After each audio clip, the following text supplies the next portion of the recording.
Chapter 256.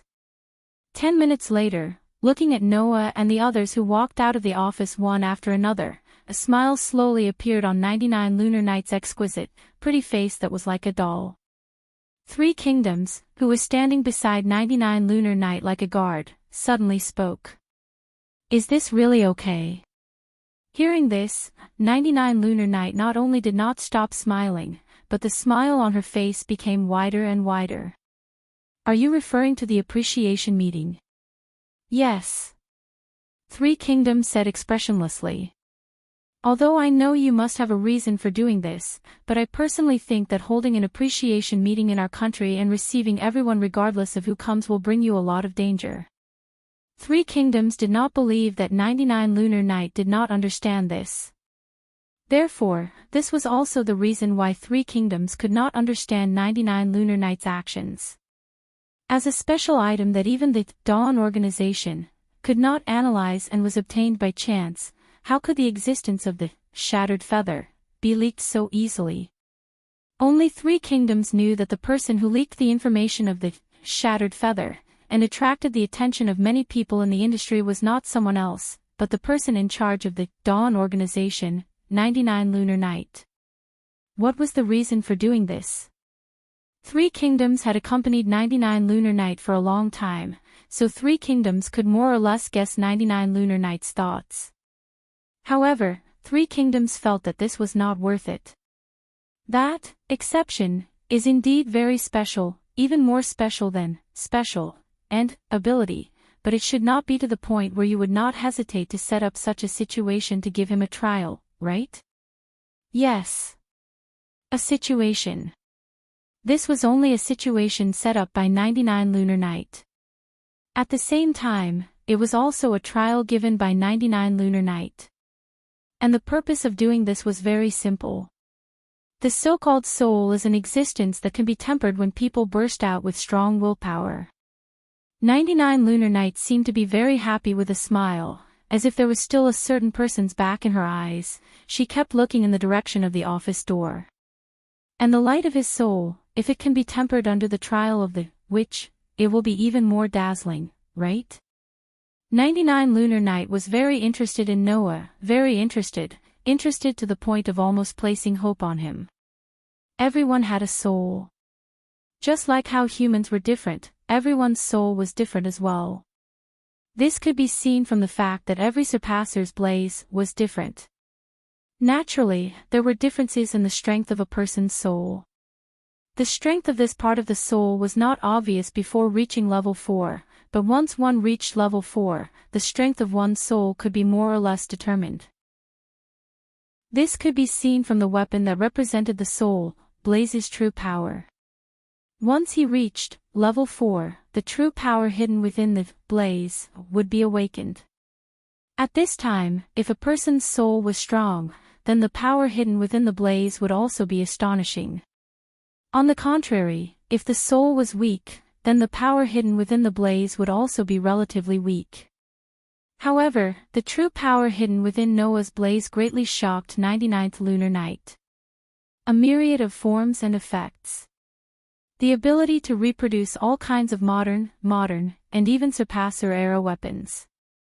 For a surpasser who could barely see the trajectory of an ordinary bullet after reaching level 3, and could only dodge an ordinary bullet after reaching level 4, how powerful was that? 99th Lunar Night didn't doubt it in the slightest.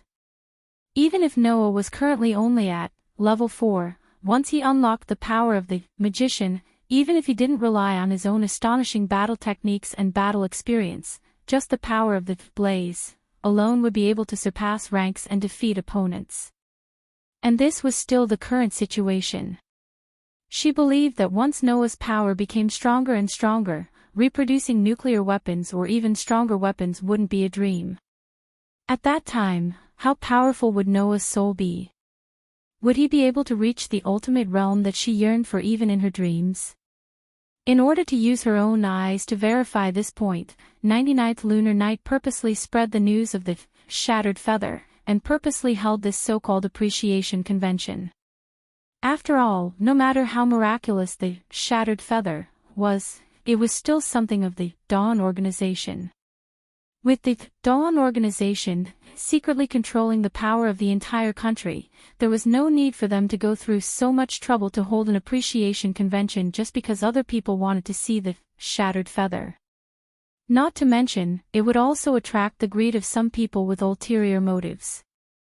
With the shattered feather as bait, and with the fact that I will also be there on that day, I have a feeling that the day of the appreciation convention will be very lively. 99th Lunar Night's eyes flashed with a resolute light. Everything is for the sake of achieving absolute duo.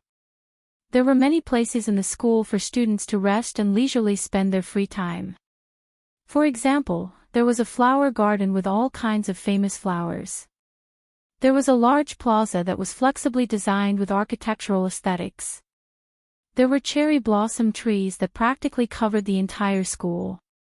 There were even unique-shaped pavilions. In terms of environment alone, there was no school that could surpass Haolang School. Therefore, in normal times, these beautiful and freehand places would usually be occupied by students, and they would spend their free time there. Unfortunately, today was the end of the semester, and the students who had already completed the ascension ritual were allowed to go home and visit their families. As a result, there were many good places in the school today that were empty.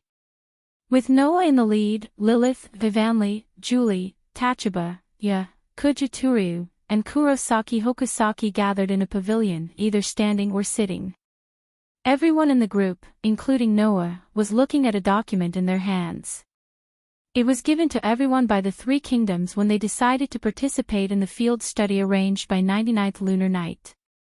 Not only did it have the basic purpose of this study, the content, and various other introductions, it also had a different identity for each person here. 99th Lunar Night also said that for this study, Noah and the others did not need to perform protection tasks like the Guardian of the Tomb in the Dawn organization. Instead, they were disguised as members of the Guardian of the Tomb and attended the appreciation of Broken Feather as guests. The document had the identity that the Dawn organization arranged for Noah and the others. It was worth mentioning that when everyone present finished reading the document in their hands, or to be more precise, after reading the identity of the disguise described in the document, many people directly stared, their mouths twitched, then raised their heads and looked at each other. The entire scene fell into a strange silence. After a while, except for Lilith, everyone tacitly put the page of the document in their hands that recorded the identity of the disguise on the stone table in the pavilion. Noah, the young executive director of an unnamed company under the Dawn organization. Ivanli, the young executive director maid of the company. Julie, the young executive director maid of the company. The young executive director maid of the company. Tachaba, the young executive director maid of the company. Kujuru, the bodyguard of the young executive director.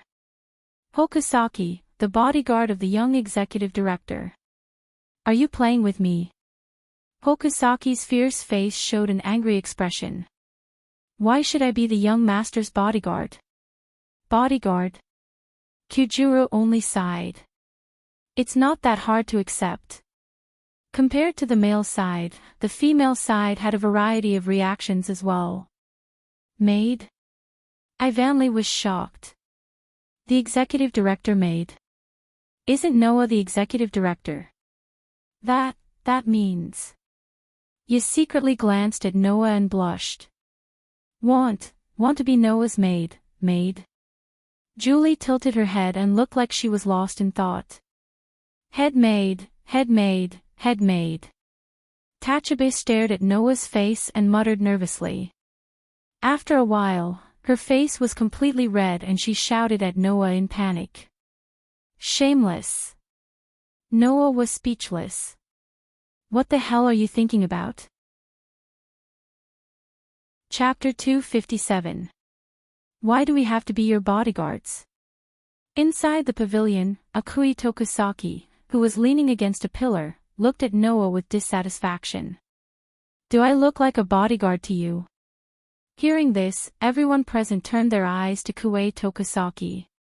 Then they looked at each other and burst out laughing. That was true. Although Kuei Tokisaki was a little short, he had a fierce face and a bad tone. He could definitely scare away a lot of timid people. For such a person to be a bodyguard, it wasn't unsuitable. Well, little tiger, am I not a bodyguard too? Ninefold Toru held back his laughter and patted Kawaii on the shoulder. Also, being a bodyguard is not bad. At least I don't have to interact with those celebrities on the day of the appreciation party. This kind of appreciation party was like a ball. In order to expand their network, the celebrities gathered together would definitely interact with all kinds of people at the appreciation party. They would even find Noah and his group in disguise.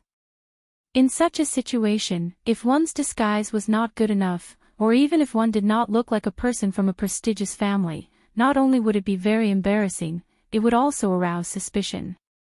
Furthermore, if it attracted the attention of a large number of people, then it would not achieve the purpose of secretly taking care of each other.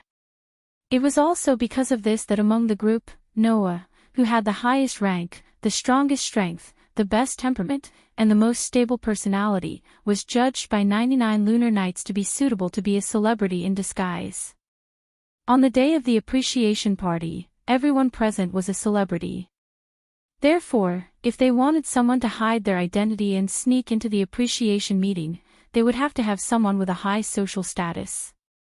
Because of this, after the Dawn organization confirmed that Noah would participate in this mission, they immediately replaced the names of the directors of the companies not under the Dawn organization with Noah's name, allowing Noah to sneak into the appreciation party as a celebrity.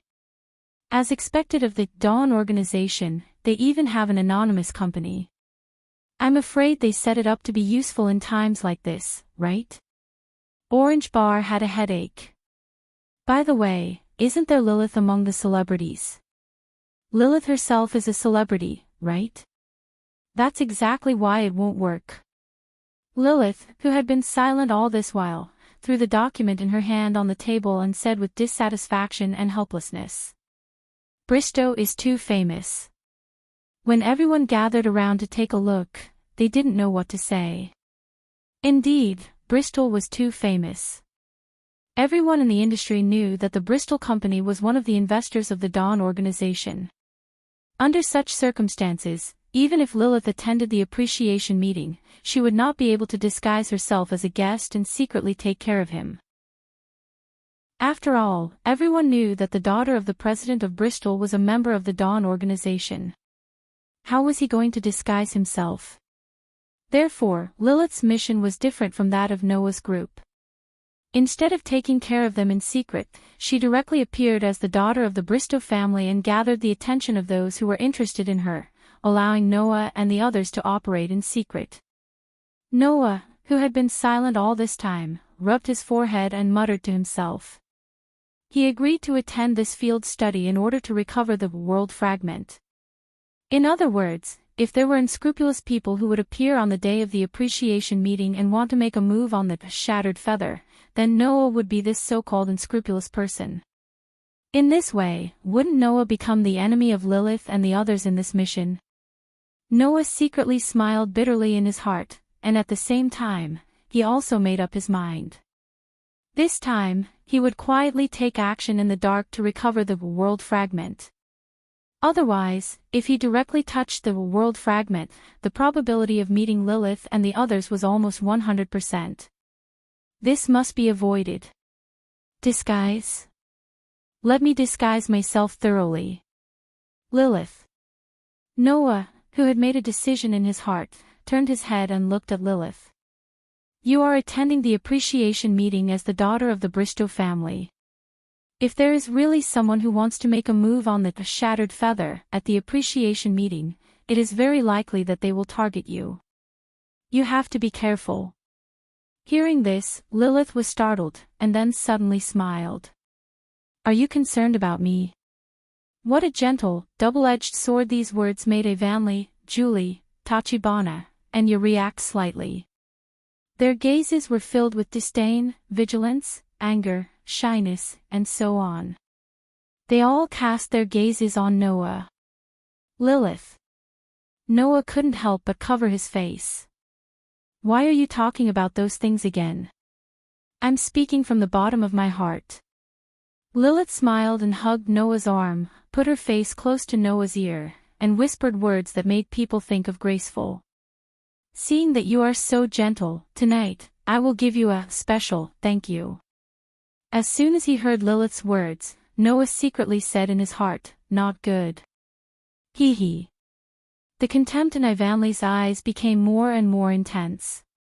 Not bad, right? Please let go. As if she was greatly stimulated, Julie copied Lilith and hugged Noah's other arm, her deep red eyes staring at Lilith. Noah will be very troubled. Jolie-chan. You blushed and was at a loss of what to do. You. Noah will also be troubled by you like this.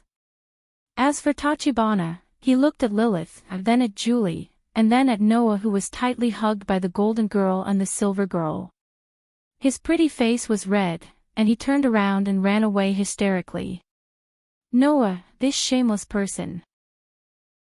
Noah felt that he had the right to feel tired, and also the right to express that he couldn't keep up with this group of people's thoughts. Undoubtedly, they were still talking about the mission a minute ago, and now it suddenly became like this. What are they trying to do? Ahaha. Ninefold Toru laughed mockingly and looked at Noah with a sympathetic gaze. You've been working hard. Humph. Kwai Hokusaki crossed her arms, turned her head, and threw out this sentence. Idiot. With these words as the conclusion, the day was still as noisy as ever. Of course, at night, Noah fell into a deep sleep, surrounded by the soft and delicate bodies of the two foreign beauties who represented the sun and the moon.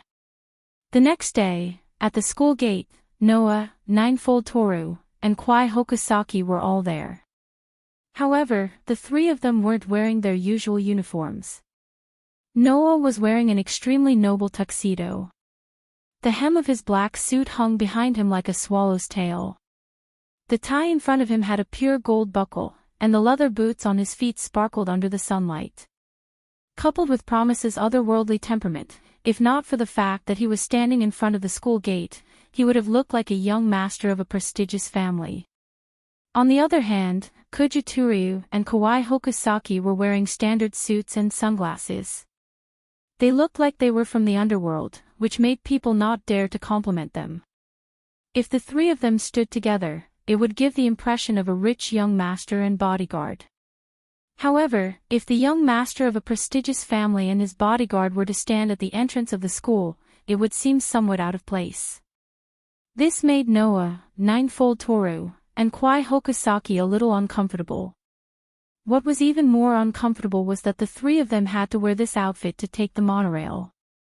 They had to wait until they left the artificial island where the school was located before they could board the car specially prepared by the Dawn organization and go to the venue of the appreciation party. Wearing this to take the monorail. Fortunately, the monorail was only available to students from the school. Now that the students were on vacation, if they had to take the monorail in front of so many people, not to mention Ninefold Toru and Kwai Hokusaki, even Noah would want to die. Still not here yet. Kwai Hokusaki, who had the worst temper, complained for the umpteenth time. What the hell are those girls doing? The boys had already changed their clothes 20 minutes ago. Lilith and Sarah had already taken the helicopter to the venue. Only Ivanli, Julie, Tachibana, and Ya had yet to show up. Girls sure take a long time to change. Ninefold Toru pulled at his bow tie and sighed. Let's just endure it. Noah, who was wearing a tuxedo, crossed his arms and looked around in boredom. However, when his eyes inadvertently swept across the school, Noah's eyes widened and his mouth slightly opened. Over there, four girls were bashfully pushing and pulling each other as they slowly walked over. Chapter 258. The cherry blossoms slowly fell with the gentle breeze, like a pink and light curtain of rain, covering the entire school gate. Against the backdrop of the cherry blossoms, four wonderful girls walked over step by step. Some were embarrassed, some were curious, some were bashful, and some were unbearably bashful. Noah, Kawaii, and Tokisaki, who were standing at the school gate, couldn't look away. The four girls were all beautiful and charming in various aspects. Their brown, silver, black, and brown hair swayed gently in the wind along with the pink cherry blossoms around them. Then, on the four girls, a set of clothes of the same color and style covered their delicate bodies. To be honest, whether it was Noah, Kawaii, or Tokisaki, this was the first time they had seen that set of clothes. Tsukimi Glass Rabbit's was a modified version. It was a black dress with a white apron. The style of the clothes was extremely simple. Undoubtedly, such a simple set of clothes, when worn by the beautiful girls, gave off a unique feeling that could attract the attention of the opposite sex. There was a bow on the back, and the edges of the apron and skirt were full of pleated lace. Even the girls wore white pleated hair rings on their heads. However, this wasn't the most eye-catching part. The most eye-catching part was that the skirt of the clothes only reached a little below the thighs. It was as if the private area that made a man's blood boil would be exposed at any time. Thus, Noah, who had been baptized by Lilith and Julie's naked bodies every night, had some immunity. Kawaii and Tokisaki's faces turned red. Of course, although Noah's face didn't turn red, his gaze was also involuntarily attracted by the four girls in maid outfits. For a moment, he didn't know what to say. Sensing Noah's gaze, the red-faced orange bar tugged at the hem of her skirt with all her might and shouted at Noah in shame and indignation. Don't stare. Ugh. Ya's face was also red as she pressed down on the hem of her skirt. What she didn't know was that this action of leaning forward made a pair of large soft places in front of her chest shake, causing Kawaii and Tokisaki to reflexively cover their noses. Only Julia blinked her eyes and curiously looked at the clothes on her body, as if she was just curious. As usual, her shyness was completely different from the others, and she even seemed to be in a good mood. Ma. A hint of awkwardness also appeared on Ivanli's face, but she forced herself to remain calm and put on a fake smile. This is also a mission. She said it twice. It was as if she was reminding herself. However, this reminder woke up the group of pitiful men. Immediately, Totoro and Kawaii Hokusaki turned their heads away awkwardly. They didn't dare to look at the group of girls again, fearing that they would lose their composure again. As for Noah, he bitterly smiled, and said, he had been silent for a long time. Even if it's for a mission, isn't this maid outfit a little too much? Although he hadn't seen anyone wear it before today, except for a certain rabbit's modified version, Noah knew that even maid outfits had more conservative styles. Ivanli, Julie, Tachaba, and Ya's outfits, although they weren't exactly revealing, would definitely attract the attention of the pitiful opposite sex.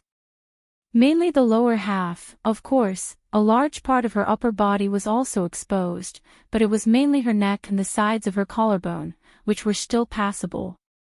Only Ya's chest, which had an explosive figure, looked like it would burst at any time. Her clothes were pushed up high, and her cleavage was almost exposed.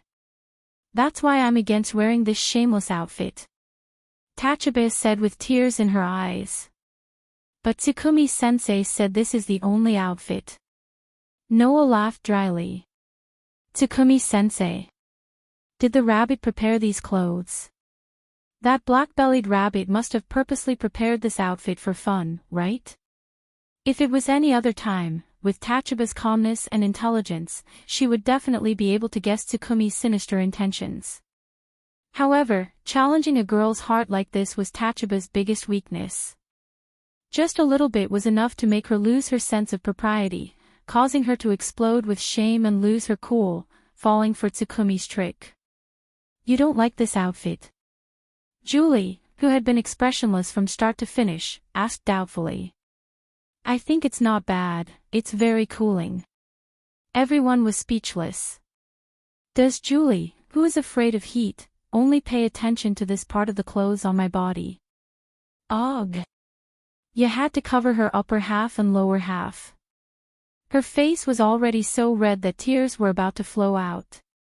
She secretly glanced at Noah, and when she realized that Noah's gaze was still on her, her face turned even redder, and she spoke in a low voice as if she was about to cry. Don't look, Noah quickly averted his gaze. Really, that's why I say you guys are really infuriating, Evanley said in a huff, and it was obvious that he was targeting Noah. Hurry up and get on the tram, or we won't make it in time. Only then did Noah react. He adjusted his emotions, coughed dryly, and turned around. Okay, everyone, let's go. Yes. As if they were in character, the group of men and women nodded and responded. On the vast road, an extremely luxurious limousine was moving at a leisurely pace. Not long after, the luxurious limousine slowly slowed down and came to a stop in front of a luxurious hotel. Then, it stopped in front of a red carpet at the entrance. Gotcha. The sound of the door opening sounded. Wearing a suit and a pair of sunglasses, Kirie Tsukumi and Oki Tokisaki immediately got off the car and came to the back door. One stood guard, and the other respectfully opened the door for Evanley, Julie, Tachaba, and Yi to get off. Swish. At this moment, a group of men in black suits standing guard and patrolling around the hotel simultaneously turned their gaze over. Being stared at by those ferocious-looking men in black, whether it was Evanley, Julie, Tachaba, Yi, Kijijuturiu, or Kawai Tokisaki, all of their hearts skipped a beat, and they became nervous. At this time, Noah got off the limousine. Under the gaze of the surrounding men in black, Noah looked around. His eyes were calm. After a while, he stepped on the red carpet and walked toward the entrance of the hotel. At this time, a man in black blocked in front of Noah. Dear guest, today's hotel has been booked for a special event that will last for 2 days. Therefore, today and tomorrow, we will only receive guests with invitations. I'm sorry, but do you have an invitation with you? Being stopped as soon as they came up, the group of girls and boys who were facing an extremely formal and high-end situation for the first time secretly became nervous. Fortunately, the surrounding people's eyes were all attracted by the otherworldly Noah. Their eyes involuntarily fell on Noah, and they did not pay attention to the group of maids and bodyguards. Noah glanced at the man in black blocking the way. Bah. Yes. Tachaba did not know if it was because of nervousness, but his voice was a little higher than usual. However, he still tried to suppress his inner nervousness, stepped forward, and took out an invitation. This appreciation party was organized by the Dawn organization. As people arranged by the Dawn organization, Noah and his group certainly did not have an invitation. Sorry, I'm sorry. After checking the invitation, the man in black immediately became respectful. He bent down and made a "please" gesture to Noah. Guest, please enter the venue first. The formal appreciation party will be held tomorrow. Today, we will entertain all of you. There will also be a ball in the evening. At that time, if you are interested, you can go to the ballroom on the 10th floor to participate. After saying that, the man in black retreated and was replaced by a young girl dressed as a waitress. This guest, please follow me. Noah nodded and walked into the hotel under the guidance of the waitress. Under the guidance of the waitress, Noah and his group arrived at the reception hall on the 5th floor. When the elevator door opened, in front of them, there were many people in noble suits looking over and sizing up Noah. Chapter 259. Who is that? He's quite young. So young, which famous family did he come from? Most of the people present were celebrities, or they were brought here by celebrities. For example, Noah, after disguising himself as the executive director of the unnamed company under the Dawn organization, he also brought Evanli, Julie, Tachiba, and 2 bodyguards, Kyujituryu and Oki Hokusaki. Therefore, those who would be here were either celebrities or people under celebrities. After all, they were celebrities, so they wouldn't point and talk like passers-by. After looking at Noah, they began to guess Noah's identity, but they didn't discuss it. Although they didn't discuss it openly, the scrutinizing gazes that were cast in their direction from time to time made Evanli, Tachiba, Yuju Aturyu, Kurosaki, and the others secretly nervous. Noah ignored those scrutinizing gazes and glanced around the entire venue. He only stopped when he saw the wall on the side. On both sides of the venue, there were people in black suits standing side by side on the left side of the wall. They were obviously bodyguards, and there was a group of maids standing side by side on the right side of the wall. Although the bodyguards and the maids were wearing the same clothes, there were still some differences between them. Noah understood what was going on. These bodyguards and maids should be brought here by the celebrities in the venue. With the identity of bodyguards and maids, there was naturally no way to enter the social circle of the celebrities. Therefore, the bodyguards and maids should be arranged to one side to wait for orders. Understanding this, Noah turned his head slightly and said to the group of young men and women, "You guys wait for orders first." The group of young men and women were slightly startled at first, but when they noticed the bodyguards and maids on both sides, they immediately understood and nodded in unison. However, except for Julie, there was still a trace of stiffness on everyone's face, as if they were still very nervous. Seeing this, Noah smiled. "Don't be nervous. In such an occasion, no one will communicate with bodyguards and maids. Bodyguards and maids don't dare to be sneaky in such a formal occasion. They will abide by the rules. You just stay there like those people. Don't talk. You just need to adapt to the situation." After saying this, Noah waved his hand and walked into the venue. His carefree attitude eased the tension in the hearts of the group of young men and women. "Amazing," Ye said with admiration. "He's just like a real celebrity. He's not nervous at all." "Undoubtedly, this is his first mission," Ivanli exclaimed. "That guy really does everything almost perfectly. Could it be that there's nothing he can't do? After all, double-tripping blades is a true young mistress. It's only natural that she would be affected." Orange Bar nodded his head in admiration and said in a low voice, "We'll do what Noah said. Just wait on the side and don't talk to anyone. This way, we won't expose our identities." Hearing this, the group of young women nodded. Under the lead of Orange Bar, who was the head maid in name, Ivanli held Julie's hand, who was looking around curiously. Together with they walked towards the group of maids on the right. Totoro and Owe Totoro had been watching Noah.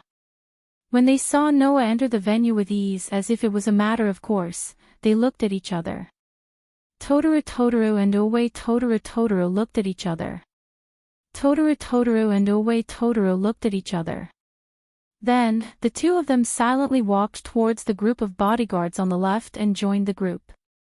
Noah had participated in many occasions where all kinds of celebrities gathered together since he had lived in both worlds.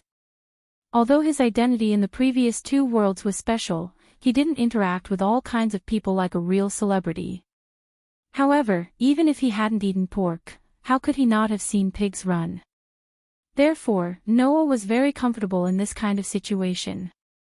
After casually dealing with a few people who came over with wine glasses to make friends, Noah began to really look around the venue.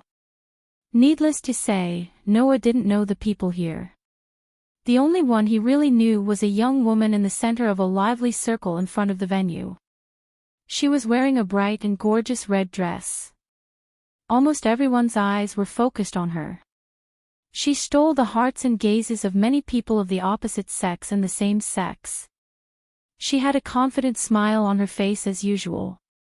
She was surrounded by a strong sense of presence and charm. She was so gorgeous that she couldn't be more eye-catching. Her dazzling blonde hair was fixed to the left side of her head with a red hairband. It hung down like a ponytail. The young woman was surrounded by a circle of famous men and women. Her every move exuded a terrifying charm. She was like the center of the world, extremely dazzling. I believe that 90% of the people here, especially those young men, would be conquered by such a beautiful girl with a strong background, temperament, and strong temperament. They would unconsciously join that circle in an attempt to get a smile from the goddess, right? Not to mention, the young woman could basically be considered as the owner of today's and tomorrow's appreciation meeting.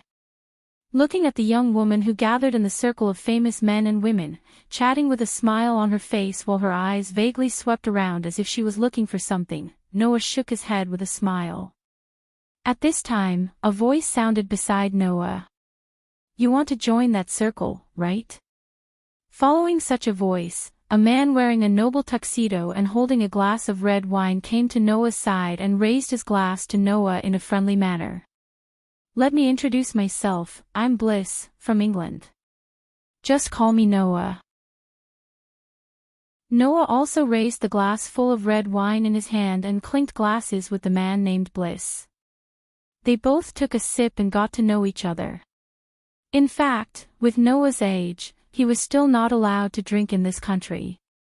However, in countries like England, people usually started to drink when they reached Noah's age. Therefore, in such an occasion, except for the real brats, everyone would more or less drink a little due to their status. Although Noah didn't know much about drinking, he could be considered to have done as the Romans did. After getting to know each other, Bliss turned his gaze to the most lively circle at the front. He looked at the young woman in the center of the circle who was surrounded by people and said with envy, "That young lady is the daughter of the president of the very famous burritos company in our country. Every famous person in England knows her. Her status is not ordinary, and she's so beautiful. Generally, people without status wouldn't dare to go over even if they wanted to." Hearing this, Noah was a little surprised. Although he already knew that Lilith was a real young lady, Lilith seemed to be more famous than Noah thought, and her status was also more noble than he imagined. After all, everyone here was a celebrity. Even a celebrity said that people without status shouldn't go over there. It was imaginable how noble Lilith's status was. If you can talk to that young lady, it's also good. If you can make friends with that young lady, you can't earn more. And if you can win the heart of that young lady, I believe that as long as you are a man, you will be so happy that you want to die. Bliss sighed. Now, the people around that young lady are all from noble families. If you can't compare with them, then don't go over, or you will be a joke. Hearing this, Noah didn't know whether to laugh or cry. Bliss thought that Noah wanted to win Lilith's favor like those people around Lilith, so he came over to warn him. If Bliss knew that the goddess in his heart was sleeping on the same bed as the person beside him every day, and they were even taking off their clothes, how wonderful would his expression be? Just as Noah was about to say something to Bliss, a voice rang in his head. "Sure enough, you are also here." Undoubtedly, the content of the voice was polite, but the tone was full of arrogance and indifference. The very pretentious voice made Noah's eyes narrow, and he turned his head and looked behind him. What entered Noah's eyes was a white boy with a smile on his face and cold eyes. Chapter 260. Long time no see. Let's talk about this first. Not long ago, they were defeated by Noah's hands. The self-proclaimed God's Destroyer troop, K, was not wearing the steel suit that they saw last time. Instead, he was wearing an ordinary suit with a tie. Looking at Noah standing in front of him, K had a smile on his face, but his cold eyes were staring at Noah. He said to Noah, "It's my honor to see you again so soon, Noah Doria." Noah, who turned around, gradually restrained his expression under K's cold eyes and fake smile. Why did K appear here? This question was not important. Ever since he knew that K was released by the 99th lunar night, Noah felt that K would appear in front of him again sooner or later. Therefore, although he was a bit surprised that K would appear in front of him at this time and place, Noah was not surprised and only smiled faintly. Is that so? But I don't want to see you at all. You're still the same as before. K smiled indifferently. You don't hold back at all when you speak. As expected of that young lady's partner. Saying this, K's gaze vaguely glanced in Lilith's direction, making Bliss, who was on the side, ask Noah in a daze. That, your friend? No. Noah shook his head. We can't be considered friends. Indeed, we can't be considered friends. K smiled at Bliss in a friendly manner. You should be considered an opponent, right? Opponent? Noah was a bit sarcastic. Only those who are evenly matched can be considered an opponent, right? Can you be considered my opponent? What he meant was that K did not have the qualifications to be his opponent. Regarding this, K still smiled indifferently, but the air around him became a bit colder, making Bliss shiver. For Bliss, who lived an ordinary life like a rich family's child, it was impossible for him to know the reason why the air around him suddenly became cold. This was because Bliss couldn't sense the source of the chilling aura emanating from K's body-killing intent. Of course, just because Bliss couldn't feel the killing intent didn't mean that he couldn't feel the bad atmosphere between Noah and K. At that moment, Bliss pretended to laugh freely and raised the cup in his hand. Since the two of you are old acquaintances, then I won't disturb the two of you. See you at the ball tonight. Take care. Noah and K also raised their glasses at Bliss and watched him leave. After Bliss's departure, the atmosphere around Noah and K became even worse. However, in this terrible atmosphere, K retracted his murderous aura and bowed pretentiously to Noah. Please allow me to introduce someone to you. While saying this, K moved his body to the side, allowing Noah's gaze to pass through his original position and look behind him. There was a thin old man in his 70s wearing a white coat. It was unknown whether he was a doctor or a scholar, but he was walking towards them step by step with a cane. The old man's hair was so white that it was impossible to see his original hair color. However, from the other party's blue eyes and high nose, hidden behind the glasses that resembled reading glasses, the other party should also be a Westerner. Looking at the Westerner old man slowly walking in front of him, Noah stared at him for a while. When the old man was in front of him, Noah smiled. His smile was full of evil intentions. Equipment Smith. The old man was stunned. Even K was stunned. It was obvious that he didn't expect Noah to suddenly say this name. Upon seeing their reactions, Noah confirmed his guess and curled his lips into a smile. Looks like I guessed right. Guessed? The old man recovered from his shock. He narrowed his eyes and laughed out loud. In the beginning, when K reported that the person who defeated him and the 10-man team of God's Destruction Team was a student, I was still curious as to what kind of person he was. So that's how it is, that's how it is. You are even more outstanding than I thought. You can call me Edward. The old man who called himself Edward, but in reality, he was the same as the 99th lunar night. He developed a method that allowed people to obtain power that surpassed humans. The power of the God Destroyer team has been demonstrated a few days ago. It was created by strengthening the body with the battle suit known as the equipment steel. What do you think? It's not bad compared to you surpassers, right?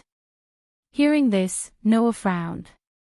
In terms of strength alone, the God's Destroyer squad that was equipped with the steel suit was indeed not weak.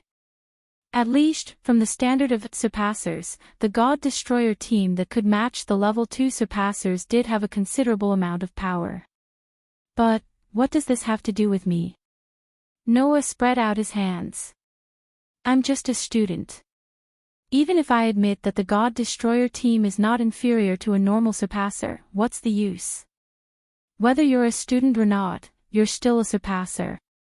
As an individual with the power of surpassers, you're the most suitable person to evaluate my equipment steel. Edward seemed to be eager for recognition as he spoke to Noah enthusiastically. Moreover, you seem to be a very special individual. You are qualified to comment on my pretending to be steel. Although he said this, his face was full of enthusiasm, but Edward's words of individual had already exposed his inner thoughts. Obviously, to Edward, Noah Doria was only an individual that he was interested in. Rather than saying that Edward treated Noah as a target for evaluation, it was more accurate to say that he treated Noah as a reference to compare with his own invention. If that's the case, then let me tell you my opinion. Noah suddenly smiled and said this. Something that can only match a group of level 2 students, no matter how you look at it, it can't be considered good, right? Edward's smile froze, but after a while, he recovered and laughed. Indeed, it's just a half-finished product that hasn't been adjusted. Moreover, although the ones wearing it are trained soldiers, they're still just normal humans. Normal humans. Noah looked straight at Edward. What do you mean by that? My meaning is very simple. Edward chuckled, but his eyes behind his glasses were fixed on Noah. There was a trace of fanaticism in his eyes. Do you want to come to my side? The surrounding air became slightly heavy, from the original vile atmosphere to somewhat heavy. Noah held the glass, sipped the red wine, and said casually. You want to rope me in? I want to see what level of power you can obtain after wearing the armored steel. Edward's tone was somewhat excited. A group of normal soldiers wearing my armored steel can obtain power similar to a surpasser. If you, as a surpasser, were to wear the armored steel under the double enhancement of the daybreak star pattern and armored steel, how high would your strength be? Hearing this, Noah's heart was slightly moved, but after thinking about it, he calmed down. Even the daybreak star pattern that could strengthen the human body and spirit could not give him any more power. How much power would the armored steel, which could only strengthen the body, give him? Originally, Noah's body was already strong to the point that the daybreak star pattern could not strengthen it much. He believed that even if he changed to armored steel, it would still be the same. With this thought, Noah glanced at Edward. Sorry, I'm not interested. Your will is quite firm. As a student, you can actually not be tempted by power. The excitement on Edward's face disappeared little by little, and he looked at Noah with deep meaning. However, I haven't given up on the idea of combining a surpasser and a god's destroyer. Leaving this sentence, Edward took the silent K and left. Looking at the back of the two people, Noah curled his lips, but his heart was in deep thought. Chapter 261. The appraisal of the mysterious shattered feather held by the Dawn organization would be officially held tomorrow. Today, in addition to the ball in the evening, the main purpose was to let the celebrities from various countries who came to participate in the appraisal to gather together. 99 lunar nights would appear and say one or two opening remarks as a welcome. Then, 99 lunar nights would let the celebrities who came to participate in the appraisal return to their prearranged rooms to rest. At this time, Noah was in a luxurious suite in the hotel. However, this room was not Noah's, but Lilith's.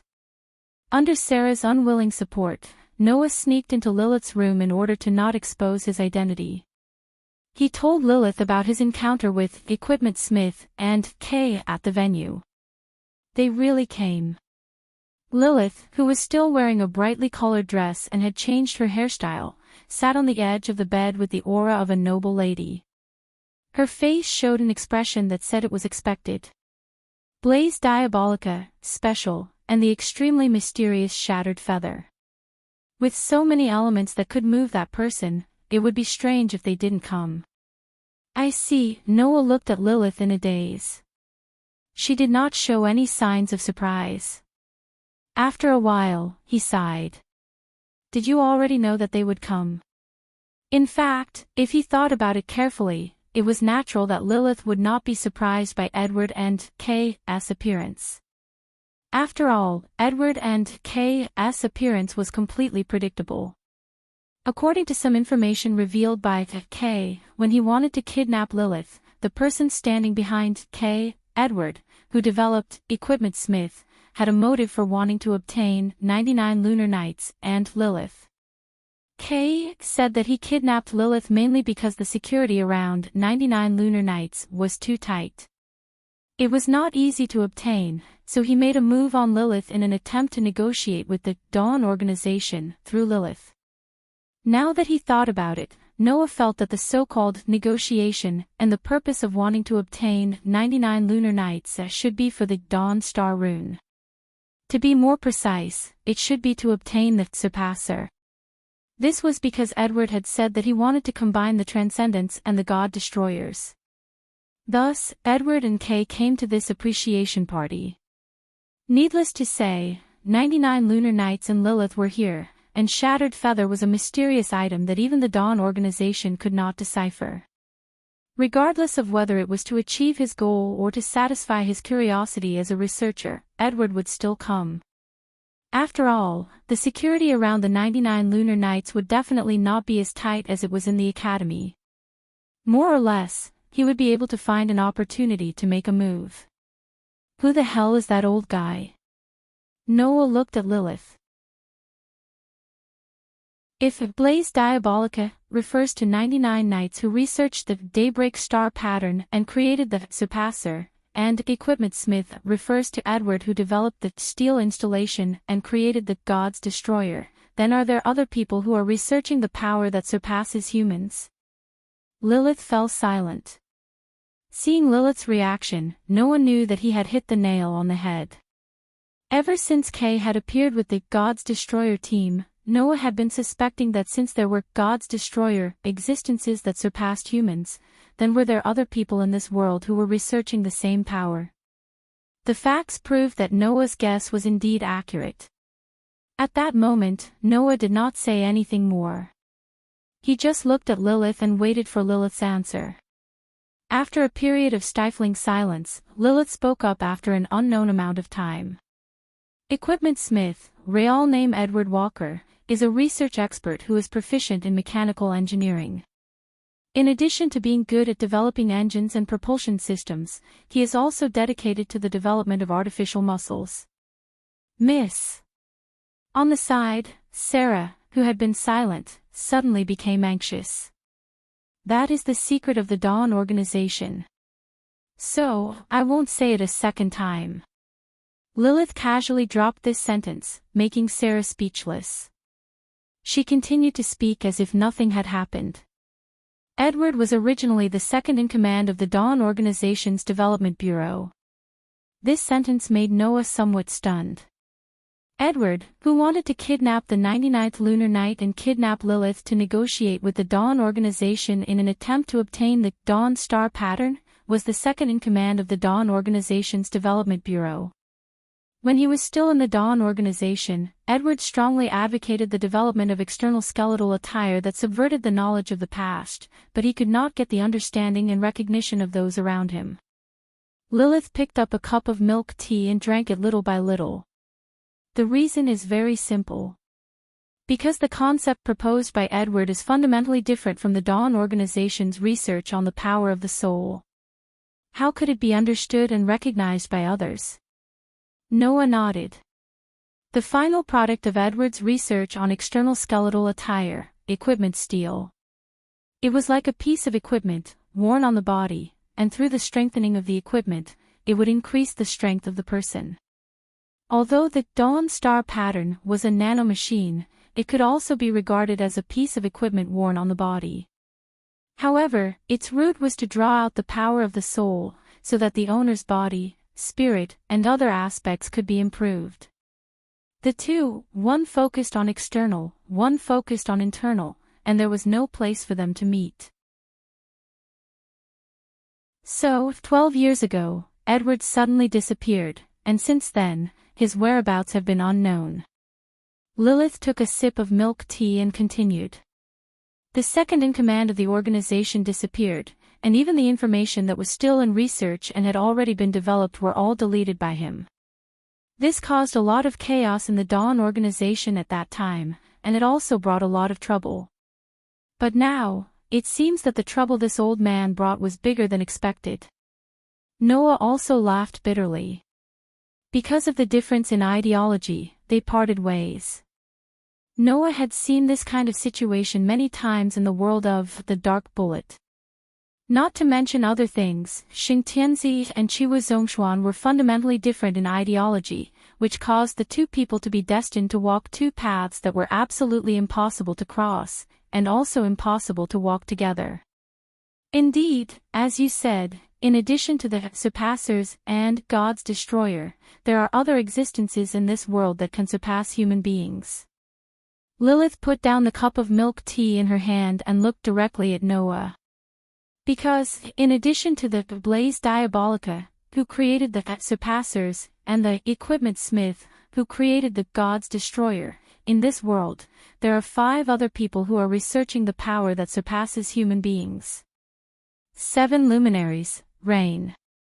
Lilith spat out this unknown title. That is the title of the researchers with the Absolute Duo as the core. Blaze Diabolica and Equipment Smith are 2 of them. After that, Lilith took a deep breath and sighed again. Now, the person who is about to bring us trouble is such a person. Noah, who quietly slipped out of Lilith's room, walked in the corridor back to his room and fell into deep thought. 7 luminaries, reign. I'm afraid that's the real source of the mystery that brought unknown to this world. Knowing this, Noah's last doubts about this world dissipated. To be honest, Noah was quite interested in what kind of power the other members of the 7 luminaries, reign, possessed that could surpass human beings. However, as members of the 7 luminaries, reign, the power that the 99 lunar knights and Edward had mastered could not bring him any improvement, then presumably, the other members of the 7 luminaries, reign, should be the same, right? Besides, Noah did not have time to continue to explore the power of the other 7 luminaries, reign. Turning his head, looking out the window, looking at the gradually darkening sky, Noah whispered softly. After all, after getting the world fragment, I have to leave. Chapter 262. Walla Dash. The sound of water echoed in the quiet space filled with mist. In the spacious bathtub, Julie's long silver hair stuck to her smooth skin. Her body was soaking in the water. She squinted her eyes, and her emotionless delicate face entered an extremely relaxed state. She even exhaled contentedly. So comfortable, isn't it? Ivan leaned against the side of the bathtub. Even under the cover of the mist and ripples, his beautiful figure still faintly showed his beautiful side. He looked at Julie, who had a comfortable expression on her face, and narrowed his eyes in pleasure. As expected of the luxurious hotel chosen by the Dawn organization. It's unfair that such a large bathtub is only used by those celebrities. After being led to the prearranged room by the attendants would inform the celebrities who came to participate in the appreciation party of the existence of the bathtub. As the hotel's most famous bathtub, the celebrities who came to participate in the appreciation party today and tomorrow had the opportunity to enjoy themselves in this large bathtub. Of course, it was only limited to those with noble status. As for the maids, Ivanli, Julie, Tachibana, Enya, the 4 of them were not allowed to enter the bathtub. Therefore, the group of girls all snuck in. Under Ivanli's instigation. Including Tachibana and Enya. Tachibana tied her long black hair into a ponytail and soaked in the bathtub, not to be outdone, showing off her delicate body that was not inferior to Ivanli's. Her white skin was covered with water droplets, and half of her body was submerged in the water. She couldn't help but let out a satisfied sound. However, very quickly, Tachibana's face was filled with worry. But, is it okay if we just come in? Yes. Ye hugged her body, curled up, and stayed in the corner of the bathtub. She said uneasily. Isn't it only the celebrities who can come in? Can't we come in? Don't worry, don't worry. I vainly smiled at Tachibana and Ye. Before coming, I already asked the attendants. During this time, the celebrities are in their rooms choosing the dresses they need for the ball tonight. At least, no one will come here for at least an hour. The hair on Julie's head shook. Can we monopolize this bathtub? That's right, that's right. Ivan nodded and said regretfully. Although it's only an hour. I think it's better for us to get out of here as soon as possible. Orange Bar, who was the most composed, shook his head. Maybe there will be maids and bodyguards who sneak in like us. This. Ivan didn't seem to have thought of this, and he began to stammer. There shouldn't be, right? You're not even sure yourself, are you? Orange Bar glared at Ivanly and grew nervous. It can't be that a boy will suddenly barge in, right? As soon as he said this, the entire bath fell into an indescribable silence. Because this was entirely possible. There was only one luxurious bath in the entire hotel. Therefore, the hotel staff would specify which time period was for the men to use and which time was for the women to use. The time period where Ivanly, Julie, Tachibana, and Ye were in had not been arranged. If there was any arrangement, it would be the if not available time period. If there was someone like Ivanly, Julie, Tachibana, and Ye who wanted to sneak in to enjoy themselves, it was entirely possible that it was a boy. At this moment, the group of 4 girls began to feel uneasy. We should hurry up. Ivanly said with a smile. We still have work to do later. Julie was the first to nod. Looking at her blushing face, she was definitely worried that her delicate body would be seen by the opposite sex. That's right. Tachibana immediately rubbed her body with her face flushed red, as if a boy would barge in if she washed too slowly. Everyone, hurry up. Hurry up. Ye didn't say anything, and only nodded vigorously. In order to wash her body, Ye finally let go of the hands that had been protecting her body. As soon as she let go, Ye, who had the best figure among the girls, was seen by all of the girls. Looking at Suego who was hiding in the corner, Ivanly, Julie, and Tachibana all fell silent. Ye's face was completely red, and she hurriedly extended her hands to protect her body again. She pressed her body into the water, and even half of her face was soaked in the water, blowing bubbles. The silence lasted for 10 seconds. After 10 seconds, Julie, who was staring at Ye's chest with her deep red eyes, said innocently. Ye's are really big, they look fine. Jolie-chan. Ye blushed and bashfully soaked her face in the water. Ivanly and Tachibana looked at each other, and finally put on a fake smile. Let's hurry up and wash. Yeah, hurry up and wash. With that said, Ivan and Tachibana began to wash their bodies stiffly. At this moment, a voice sounded outside the bathtub. This is the bathtub that the waiter mentioned, right? The group of girls, including Julie, all sucked in a cold breath. After returning to the room, Noah didn't see Ivanly, Julie, Tachibana, and Ye, which made Noah a bit distressed. Ninefold Turyu and Oki Hokusaki, who disguised themselves as bodyguards, needed to patrol the surrounding area with the other celebrities' bodyguards. And the group of girls who came with Noah as maids needed to help their nominal master, namely Noah, pick out the costumes for the evening ball. However, Noah only left for a while to go to Lilith's room, and when he returned, the girls were gone.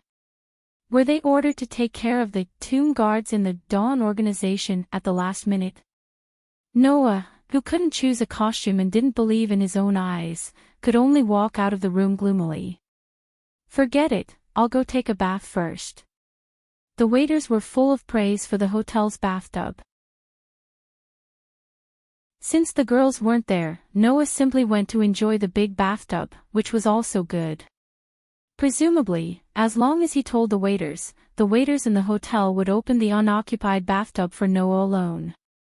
This was the so-called benefit of being a celebrity. Being able to enjoy privileges that ordinary people didn't have. Even if one person used the bathtub, it would be too big. And indeed, Noah obtained the right to use the bathtub just by telling the waiters. Looking at the huge space in front of him that seemed to be built with marble, and the endless hot water flowing from the wolf-shaped carvings carved on the pillars, filling the whole space with steam, Noah's mood suddenly became better. Without hesitation, Noah quickly took off his clothes and soaked in the bathtub. The temperature of the water wasn't high, and it was controlled just right, so Noah's cold skin quickly warmed up. Phew! Soaking in the bathtub, Noah breathed a sigh of relief, closed his eyes, and his heart became active. The shattered feather, defined by the Dawn organization. That was the purpose of Noah coming to this world.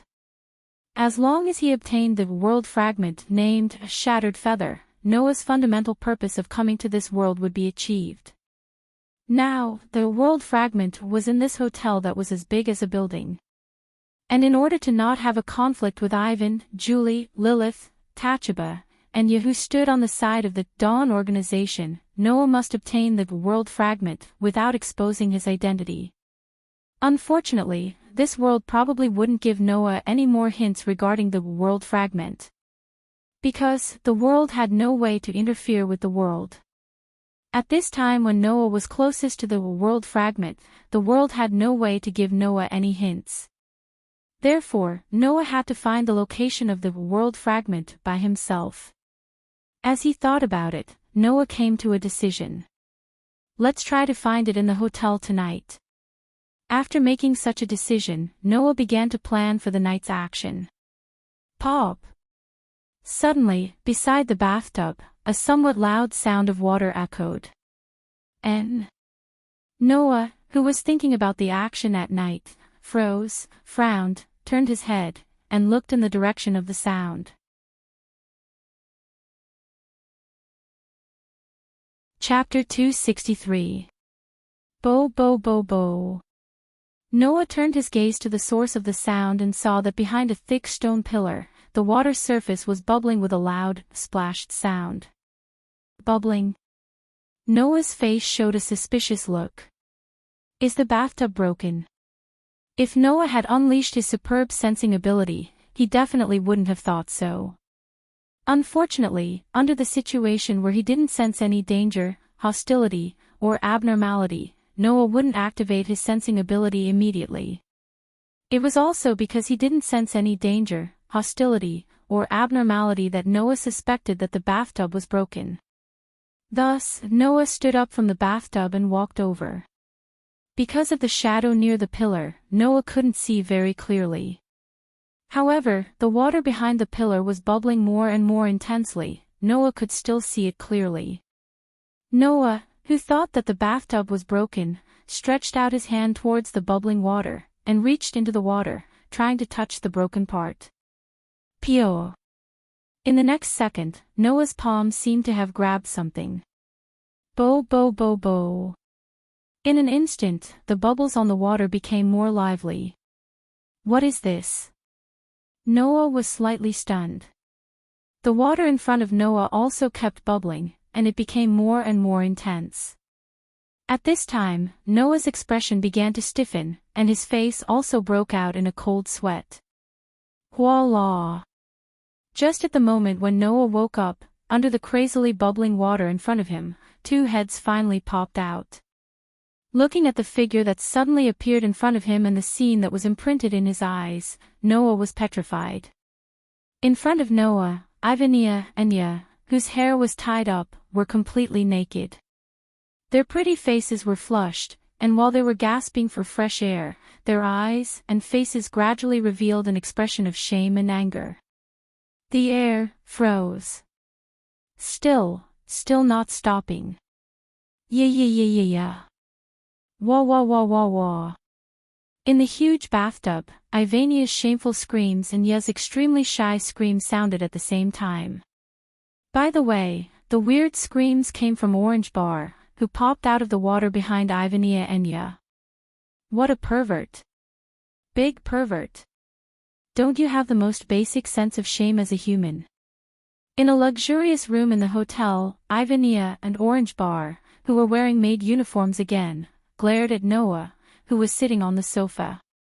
Their faces were full of indignation, and spat out insults without offensive power or novelty, which made Noah's face was full of helplessness, and his face was full of bitterness. Julie and Ya were both changed faces, but they was not as indignant as Ivania and Orange. Julie's pretty face was slightly flushed. Clearly, even though she often slept naked next to Noah like Lilith, it didn't mean that this emotionless girl wasn't shy. After Ya came back from the bathroom, she used her hands to cover her body that couldn't be completely covered. Tears hung from the corners of her eyes, and her pretty face was completely red. From time to time, she would secretly peek at Noah, and the more she peeked, the redder her face became. Looking at Ivania and Orange Bar, who were angrily lecturing him, Noah could only raise his hands in surrender. Didn't I say that I didn't do it on purpose? Even if you didn't do it on purpose, it's a fact that you saw our bodies. Orange Bar, who wasn't good at dealing with this kind of thing between the opposite sex, kept blushing, and was even a little flustered. No matter what. You have to be careful. I'm starting to wonder if you did it on purpose. Ivania poked Noah's cheek and said. Speaking of which, when we first entered the school and formed the temporary double-tripping blade, you saw my body naked in the dorm. You even occupied the right to sleep with my Julie and became the official, double-tripping blade, with a super beautiful girl like Lilith, and we slept together every night. That's too much. WH. What? Orange Bar turned pale with fright and shouted at Noah. You're shameless. Wait. Noah widened his eyes and said to Ivania in shock. Forget about the first part, but the later part with Lilith doesn't seem to have anything to do with you, right? What do you mean it doesn't have anything to do with me? Ivania first stuck out his tongue and then said in a serious tone. As a friend, I can't watch you go down a path of no return. Then I'm sorry, I still have some self-control in this aspect. Noah's mouth twitched, and he narrowed his eyes and looked at Ivania in annoyance. Speaking of which, on the night when we first entered the school, in the dorm, if you didn't run out of the bathroom by yourself and didn't grab Julie, then I wouldn't have seen everything, right? Ivania was speechless. Noah looked at Julie, Orange Bar, and Ya separately, and his tone became even more annoyed. This time, it seems like you all sneaked into the big bathtub and became like that, right? This time, even Julie, Orange Bar, and Ya were speechless. Strictly speaking, they were taken advantage of and seen naked. It could only be said that Ivania, Julie, Orange Bar, and Ya deserved it. After all, not only did the four of them sneak into the bathtub, but after hearing Noah's voice, they actually foolishly chose to hide in the water.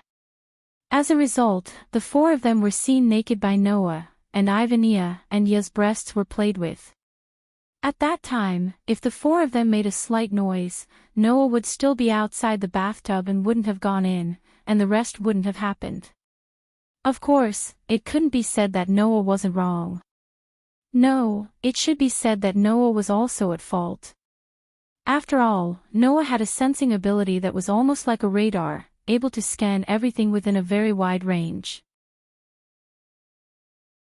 Although this sensing ability couldn't allow Noah to see everything clearly within the range of the sensing ability, it could almost detect the shapes and auras of all kinds of existences.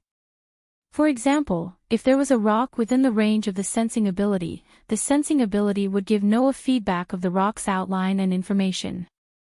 Even if there was no way to see it, Noah would still know what it was. Another example was if a person appeared within Noah's sensing range, Noah would be able to detect the other party's aura, presence, and even location. This function was indeed like a radar scanning. Even if he couldn't know the specific appearance, he could roughly know the other party's location and outline, and determine what the existence was. Therefore, if Noah could activate his sensing ability when he saw the bubbles and detect the auras of the group of girls, he could have avoided everything on the spot. However, regarding the sensing ability, not to mention the fact that the girls didn't know about it, even if they knew, they couldn't blame Noah. Therefore, it was indeed a self-inflicted wound. No matter what, you're the one who's taking advantage of me. Ivanli could only use the girl's unreasonable manner. You have to forget everything that happened in the bathtub. After being reminded by Ivanli, Noah reflexively recalled the beautiful scene he saw in the bathtub. Ivanli's slender and beautiful body that was both familiar and unfamiliar. Julie's tender and fair body. Orange Bar was full of charm, with a curvaceous figure. As well as Ya's pair of perfect figures that no one could ignore. Then, Noah discovered it. He had a good relationship with himself and had always been more active around him. He had actually seen the bodies of Ivanli, Julie, Lilith, Orange Bar, and Ya. When he was young, he had also seen the bodies of Mira and Lisanna. In another world, he had also seen Muging's delicate body. Could it be that he had another kind of physique that was destined to see the bodies of the opposite sex that he had a good relationship with? Unfortunately, Alusha had a good relationship with him, and the Holy Son of Heaven had even revealed his admiration for him. These two girls, why hadn't he seen their bodies? At the same time that this thought appeared in his mind, Noah didn't know what he was feeling right now. Regret? Speechlessness? Or was it both?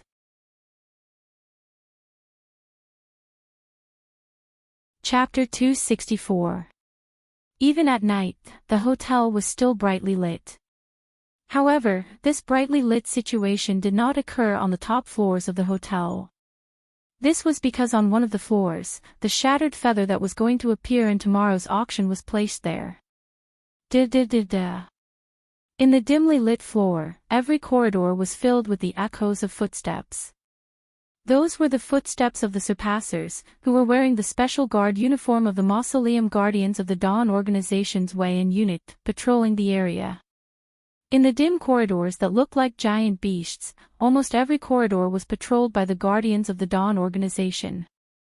After graduating from the academy, all of them were rank 3 Surpassers. Moreover, there would definitely be rank 4 Surpassers. However, rank 4 Surpassers were different from rank 3 Surpassers. The combat strength of a level 4 warrior who had unlocked the true power of Blaze was not something a level 3 warrior could compare to. Therefore, among the Tomb Guardians who were at least rank 3 Surpassers, rank 4 Surpassers were usually dispatched as team leaders and would not participate in the patrols. In a dark corner of a dimly lit corridor, Noah's back was against the wall. He tilted his head and calmly observed the patrolling teams. His deep black pupils slightly flickered. At this time, Noah was wearing a deep black shirt and trousers. On the outside, he was also wearing a black hooded jacket. The hood of the jacket was pulled up and placed on his head, covering everything above his nose. He perfectly blended in with the surrounding darkness. It was believed that even if Ivanli, Julie, Lilith, and other girls who were very familiar with Noah were here, they would not be able to recognize Noah. Not to mention, the group of girls were not here, they were at the ball. In order to avoid spending time with the group of girls, Noah purposely chose this time when the ball was about to start. He found an excuse to escape the ball at night and sneak into the upper floor of the hotel. Because he still needed to take care of the Tomb Guardians, Ivanli, Julie, Tachibana, and Ya were all in the ballroom. Kyuji and Oki were also the same. After successfully escaping, Noah changed into a set of clothes that would allow him to easily hide his identity and sneak into the upper floor of the hotel. The security here was extremely tight. In addition to the Tomb Guardians who were wearing police uniforms and patrolling the corridors, Noah could also occasionally rely on his sensing ability to detect some hidden defensive systems in the corridors that could not be seen with the naked eye. For example, pinhole surveillance cameras. Another example was the red lines that could only be seen by Noah's sensing ability. Infrared rays. Noah closed his eyes as he sensed the corridors. He sneered in his heart. Unfortunately, this will make it easier for me to find them. Noah did not doubt that the Dawn organization had the ability to install infrared rays in a hotel. However, it was impossible for the Dawn organization to fill every place with infrared rays. Otherwise, there would be no need for patrols. Therefore, the infrared rays played the role of a road sign. After all, the infrared rays must be placed on the correct path to the broken feather. Then, the words of the two patrolling tomb guardians confirmed Noah's guess. It's really boring, why are we assigned to patrol the periphery? There's nothing we can do about it. Who told us to not be strong enough? Look at those rank 4 seniors. They can be on guard inside the infrared rays, and they only need to guard one place. They don't need to be like us, going around in circles. Yeah, it would be great if we could be promoted to rank 4, become a captain, give orders, and don't even need to patrol and guard. It's not that easy. Rank 4 has a lot of mental requirements, but the physical requirements are relatively small. I don't even know how to train my mental strength. That's right. Noah, who was hiding in the corner, easily heard these words. He looked at the direction where the infrared rays were more concentrated. This is just the periphery. The closer to the infrared rays, the closer to the broken feather. However, the closer I get to the location of the shattered feather, the tighter the security will be, and the tomb guardians there will definitely be stronger as well. There might even be level 4 or level V. Even if I can rely on my sensing ability to avoid the infrared rays, I still have to be careful not to be discovered. Immediately, Noah sneaked into the darkness, and when the patrolling tomb guardians turned the corner, his figure suddenly flew out. Whoosh! Like a ghostly shadow, Noah instantly flashed into the dim corridor. As if he had a pair of eyes in the sky, he nimbly twisted his body a few times, avoiding the infrared rays one by one, and swept into the infrared rays. The whole process took less than a second. The patrolling tomb guardians didn't notice at all. In this way, Noah specially drilled into the places with infrared rays. While turning a blind eye to all the infrared rays, he also paid attention to the pinhole cameras hidden in places that others could not see. As Noah moved forward, the infrared rays became more and more concentrated, the patrolling personnel also increased, and the security became more and more strict. That a burst of rhythmic footsteps came. One by one, the tomb guardians with stern eyes patrolled back and forth in the corridor. With his sensing ability, Noah easily judged the strength of these tomb guardians from their aura. Although they are still rank 3, these are the elites of rank 3. The rank 3 patrolling the periphery is much weaker than them. Noah thought. This also proves that I'm getting closer and closer to the world fragment. With his sensing ability, no one's position could be hidden from Noah. Therefore, Noah was able to accurately choose a clever place to hide, and easily avoid the sight of the patrolling tomb guardians. Soon, Noah came to a corner. Looking through the wall, Noah could clearly see what was in front of him. At the end of the corridor, there was a door. On both sides of the door, 2 tomb guardians stood there like guards, not moving at all. It's there. Noah's eyes lit up while hiding in the corner. The world fragment must be there. But, how do I get there? Noah was distressed. Those 2 tomb protectors are guarding the entrance. How can I sneak in? Don't tell me that I have to resort to violence.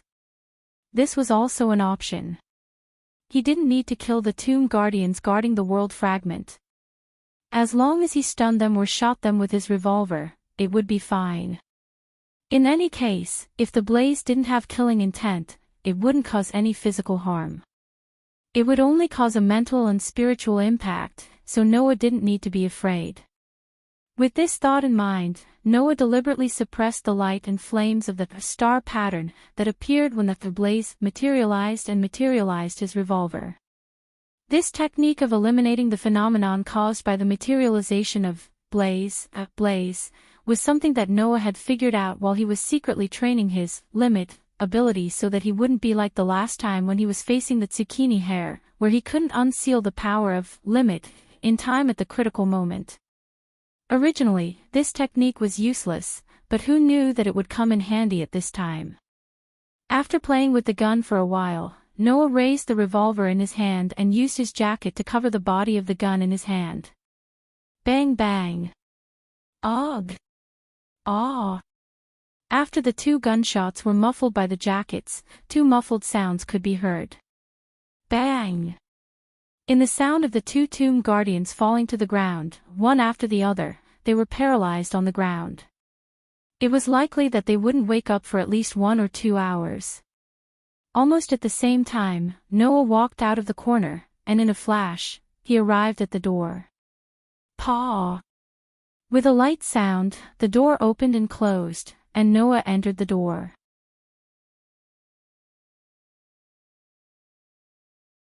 Chapter 265. This was an extremely spacious room. It was like a research facility. The ground was made of stone bricks that were as cold as steel. The walls were the same. Even the ground seemed to have electric wiring. From time to time, flashes of lightning would appear, giving people the illusion that they had entered a research facility. Noah activated his sensing ability and scanned the room. He found that there were no pinhole cameras or infrared rays. There were only glass cabinets with items placed in them. The glass cabinets were filled with valuable items that were worth collecting. Those were the items that were prepared to be gifted to the celebrities who came to participate in the appreciation convention. It would be too much to say that every item here was priceless, but it was not something that could be casually bought from a roadside stall. It was enough to enter the eyes of those celebrities. Therefore, if all the items here were to be sold, then it would definitely be enough for a normal person to spend the rest of their life lavishly. It was believed that in this country, only the Dawn organization, which was equivalent to the country's underground organization, had the ability to spend such a large amount of money and extravagantly give away the items here. Unfortunately, Noah did not even look at these items that could be considered valuable, but as if his mind was enlightened, he raised his eyes and looked at the front. In the innermost part of the spacious room, there was a copper platform placed alone. On top of the copper platform, there was a square glass cabinet the size of a soccer ball placed on top of it. Inside the football-sized cube glass cabinet, a crystal ball lay quietly inside. Inside, there was a feather that seemed to have been cut off at the root, with only half of it remaining. The feather released a weak white light. Ding! Just as Noah raised his eyes and looked at the world fragment, the white light on the world fragment skyrocketed, as if it had sensed Noah's arrival. At the same time, it released a dazzling white light, and at the same time, it trembled and made a light crisp sound. Just like those feathers in the world fragment, the white light of the world fragment was filled with emotions that only Noah could feel. Joy. Feeling the emotions of the world fragment, Noah's calm heart also surged with a trace of excitement. For Noah, who was extremely adept at controlling his emotions, other than the world and the world fragment, there were very few factors that could so easily stir up his emotions. However, this was not a bad thing. Although he didn't know why, Noah only needed to know that these emotions came from the bottom of his heart, and that was enough. After suppressing the excitement in his heart, Noah took a deep breath and lifted his foot. Hoo! Just as Noah was about to step forward and collect the world fragment, a gust of wind suddenly sounded. A long whip-like shadow cut through the darkness of the vast room, slicing through the atmosphere. Against the howling wind, it viciously whipped towards Noah's direction. However, before the sound of the wind could be heard, Noah's sensing ability had already been triggered. The moment he stopped in his tracks, his figure was like a shadow as he retreated rapidly. Pang! The whip-like shadow heavily fell on the position where Noah was a second ago. With a muffled sound, it directly smashed the ground there. When Noah, who had retreated rapidly, saw the true face of the whip shadow, his eyes hidden under the hood congealed. Caw caw caw caw. The cold blades that were connected together like the scales of a snake drew an arc in the air. Amidst a series of mechanical sounds, they combined together one after another and returned to the hands of the owner who held the hilt. That was a snake belly sword. The owner holding the snake belly sword was naturally Moonlit Glass Rabbit, who was wearing a mixture of a maid's uniform and a bunny girl's uniform. She wore rabbit ears on her head and had a sadistic smile on her face. Ha! I didn't think that there would be someone who could sneak into this place without alerting the tomb guardians. Standing on a counter and looking down at Noah, Eugene too laughed out loud. His laughter was extremely wild. Hey! Who are you? Noah didn't speak. He buried his face in the hood of the jacket he was wearing. With the cover of the surrounding darkness and the hood, he hid his true identity.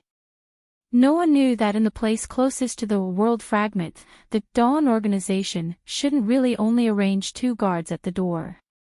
There must be other precautions inside. However, Noah didn't expect that this precaution was actually Moonlit Glass Rabbit. Keep silent. Seeing Noah standing in the same place without making a sound and not running away because he was discovered, Moonlit Glass Rabbit raised her eyebrows and the corner of her mouth hooked up in an interesting arc. Well, it doesn't matter. After I take you down, I'll see enough for myself. After saying that, Moonlit Glass Rabbit's figure turned into a stream of light. Holding the snake belly sword in her hand, before she arrived in front of Noah, the snake belly sword in her hand blew up the air and heavily chopped towards Noah. With this chop, wherever the snake belly sword passed, the air seemed to be directly shattered and annihilated. The snake belly sword carried a huge amount of pressure and mercilessly fell towards Noah's body. Looking at the snake belly sword that suddenly chopped towards him as if it didn't want to take him down, but rather kill him, and the arrogant smile on Moonlit Glass Rabbit's face, Noah completely calmed down. Moonlit Glass Rabbit was a level V level surpasser. With the power of Moonlit Glass Rabbit's snake belly sword, a normal level 4, even if it was a level 4, without 4 or 5 people attacking together, it was impossible for them to be Moonlit Glass Rabbit's opponent. However, Noah had already defeated Moonlit Glass Rabbit once when he was a level 1. Although he relied on the power of Annihilation Strike and Leap to win against Moonlit Glass Rabbit's carelessness, Noah was no longer the level 1 from before. Without releasing the power of Limit, Noah was a level 4 level surpasser. Now, even if it was a direct confrontation, Noah was not afraid of Moonlit Glass Rabbit at all. However, it was not to the point of fighting Moonlit Glass Rabbit empty-handed. If he wanted to defeat Moonlit Glass Rabbit cleanly, he either had to release the power of Limit or use the blaze. If he used the revolver, Noah's deliberately hidden identity would be exposed. Therefore, if he didn't want to expose his identity and wanted to retrieve the world fragment, the wisest thing to do was to release the power of Limit. If Moonlit Glass Rabbit directly issued an alarm and called all the tomb protectors in the hotel over, Noah would definitely do so. However, when Noah used his sensing ability to scan the surroundings and found that Moonlit Glass Rabbit had no intention of calling anyone, Noah's mind suddenly became active. He wanted to test his own power. He wanted to test the power of his other blaze. Driven by this thought, Noah stretched out his hand and pressed it on his chest. When the bright star pattern appeared on Noah's chest, Moonlit Glass Rabbit's pupils suddenly shrank. Blaze! Amidst the heavy call, a pale blue flame burst out from Noah's body.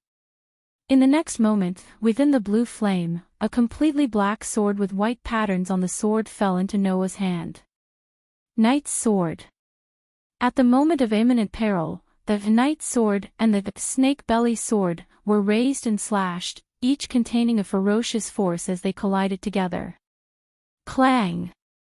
The sound of steel colliding with steel rang out. A burst of violent shock waves swept out, blowing in all directions. Noah, who was holding the knight's sword, and Moonlit Glass Rabbit, who was holding the snake belly sword, were both pushed back by the force of the collision. Both of their feet fiercely stomped on the ground, and with a dang-dang sound, both of them were pushed back. After putting some distance between them, the two of them forcibly stopped their bodies at the same time and came to a standstill. Facing each other from a distance, Noah, whose face was covered by a hoodie, had a calm expression on his face. Moonlit Glass Rabbit, on the other hand, tightened his grip on the snake belly sword. The arrogant smile on his face disappeared as he stared at Noah with a gloomy expression. "Who are you?"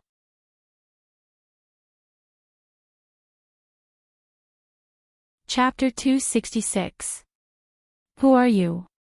Eugenie Rabbit, who no longer had her usual arrogance, gripped the snake belly sword tightly with a gloomy face. When she realized that the intruder, whose face was hidden under the hood, raised the knight's sword in his hand and pointed it at her without any intention of answering her question, Eugenie Rabbit's face turned even uglier. "When did a traitor like you appear in the Dawn organization?" "Yes. A traitor." Now, Noah was undoubtedly betraying the Dawn organization. Because only a surpasser could use the blaze. And only the Dawn organization could create a surpasser. As the result of the Dawn organization's research, now, a surpasser, who hid his identity, and a rank 4 surpasser, stood opposite her and tried to make a move on the Dawn organization's things. It was easy to imagine how bad Eugenie Rabbit's mood was. However, Eugenie Rabbit was also very confused. A rank 4 surpasser, who could release the true power of the blaze, betrayed her. She and the Dawn organization did not receive any news at all, which proved that the other party was still hiding in the Dawn organization. However, whether it was in the academy or in the organization, Eugenie Rabbit had never heard of anyone's blaze being the knight's sword in front of her. What was going on here? Eugenie Rabbit would never have thought that the intruder in front of her was the one who had defeated her, and was her student, Noah. Noah's blaze had long been recognized as a revolver. Therefore, using the knight's sword's blaze would not only not expose Noah's identity, it would also create a better concealment effect. As for the possibility of someone having two blaze, that was a thought that no one would have. Blaze was a materialized soul. And a person's soul only had one. If that was the case, how could they turn into two completely different blaze fangs? Therefore, no one would suspect Noah. This made Noah's mouth, which was only exposed outside of the hood, curl up, and he raised the knight's sword high above his head. Bang! The knight's sword that was held high above Noah's head suddenly burst into a ball of blue flame, burning fiercely. Then, Noah called out that name. He called out the name of the true power hidden in the knight's sword, Blaze. Wanton Plunder. Black Tea King. The blazing flames on the blade of the knight's sword suddenly stagnated. With a curl, the flames retracted into the blade of the knight's sword. Everything returned to normal. However, not only did Eugenie not laugh and mock her opponent like before, she became vigilant instead. The opponent had already unleashed the true power of Blaze. After unleashing the power, there were no abnormalities, so anyone would become vigilant. And the moment this vigilance appeared in Eugenie's heart, as if Noah didn't want Eugenie to react, he turned his body, turned into a shadow, and flashed towards Eugenie like a ghost. Almost at the same time, Eugenie focused and waved the snake belly sword in her hand without hesitation. It brought with it a sharp and oppressive wind as it fiercely chopped down. Ding! The snake belly sword that was as heavy as a mountain cut through the air, and the knight's sword that had strangely appeared in front of her with a ferocious force. It suddenly collided with the knight's sword that was also ruthlessly chopping down at her, causing the space to explode with a light and crisp sound. The sound was light, but the attack was the most violent kind. Around the knight's sword and the snake belly sword that had collided, ripples of energy quickly spread out, causing the atmosphere to be disturbed. Ding ding ding ding. Immediately, the ripples of energy continuously reverberated, and at the center of the energy ripples, a series of crisp collision sounds rang out one after another. That was the sound of the knight's sword and the snake belly sword crazily chopping at each other. Staring at Eugenie Rabbit, who had an unusually heavy expression in front of him, Noah's feet stomped on the ground as if he wanted to stomp on it. Amidst the stomping sounds, he constantly closed in on Eugenie Rabbit. The knight's sword in his hand was like a gust of wind as it continuously chopped down. Ding ding ding ding. Eugenie, who was still wary of Noah, had no choice but to passively block the heavy, snake belly sword. She blocked Noah's slashes one by one, causing the snake belly sword to ignite circles of sparks. Holding the knight's sword with both hands, Noah waved his hand, and the knight's sword in his hand directly cut through the air, furiously chopping down towards Eugenie Rabbit's head. This attack didn't have the slightest bit of fancy. It only had a surging and terrifying power.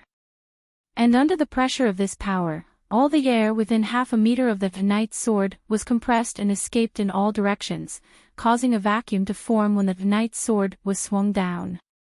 TCH. Looking at the knight's sword that was rapidly enlarging in her eyes, Eugenie Rabbit held the snake belly sword tightly, and immediately, fiercely swung the sword at Noah across the air. Dong!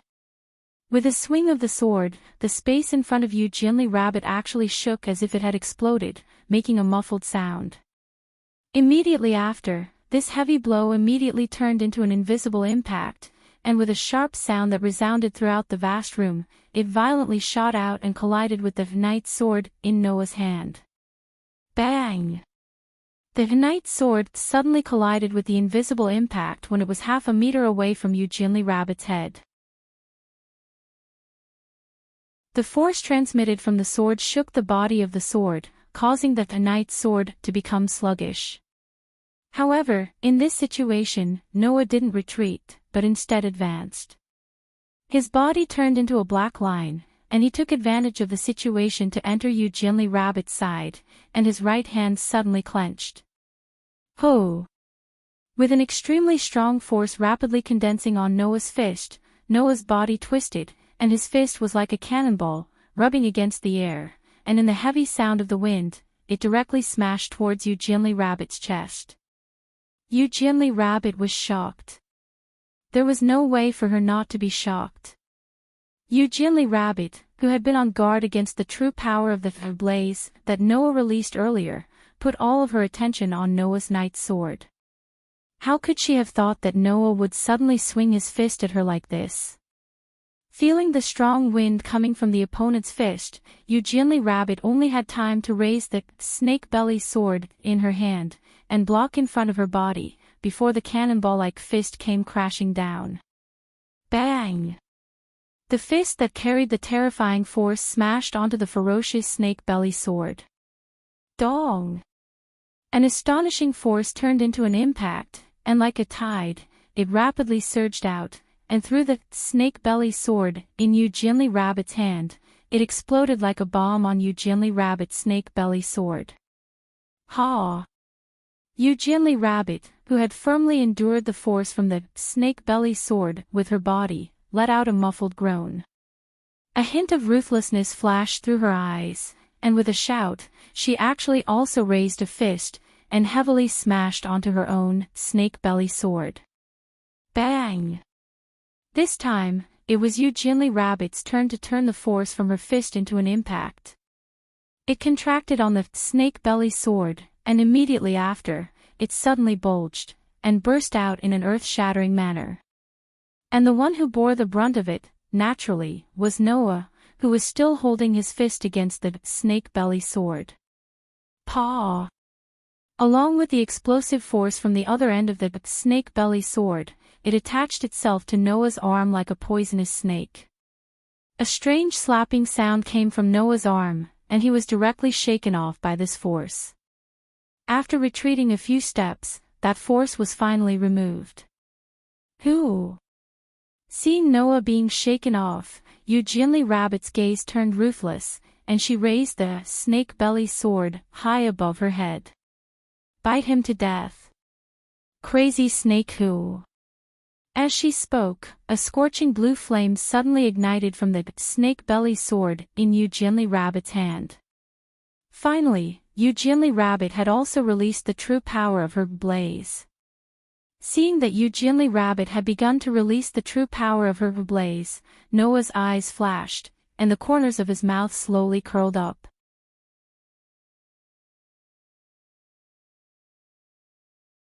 Chapter 267. Pang! The body of the snake belly sword that was raised above Eugenie's head suddenly exploded, turning into sharp blades.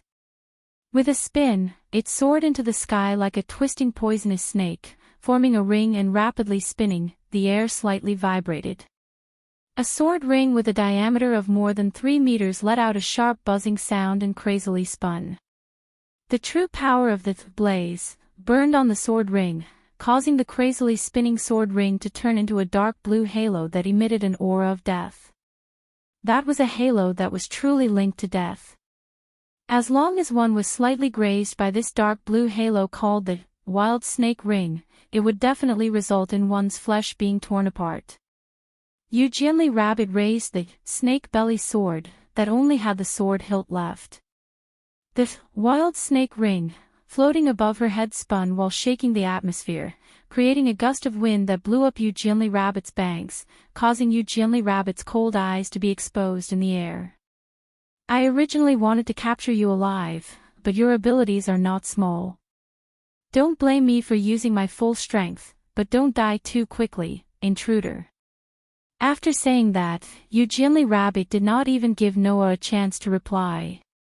The snake belly sword that was raised above her head suddenly swung down and swung down. Go for me. Wild snake ring. Rubbing against the atmosphere and letting out a sharp buzzing sound, the dark blue sword ring immediately fell from the sky. It cut through the air, cutting through the wind, and mixed with the blazing blue flames. Like a meteor, it pulled a long tail of light and violently shot in the direction of Noah. Looking at the dark blue sword ring that was slicing towards him at an extremely fast speed, Noah suddenly raised his head and his eyes shone brightly. Pang!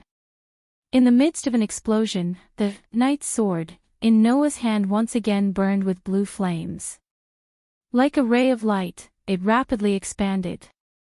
Let's go to Black Tea King. As soon as he finished speaking, Noah tightened his body and raised the blazing knight's sword in his hand. His body shot out like a meteor. Instead of retreating, he charged forward to meet the crazy blue sword ring.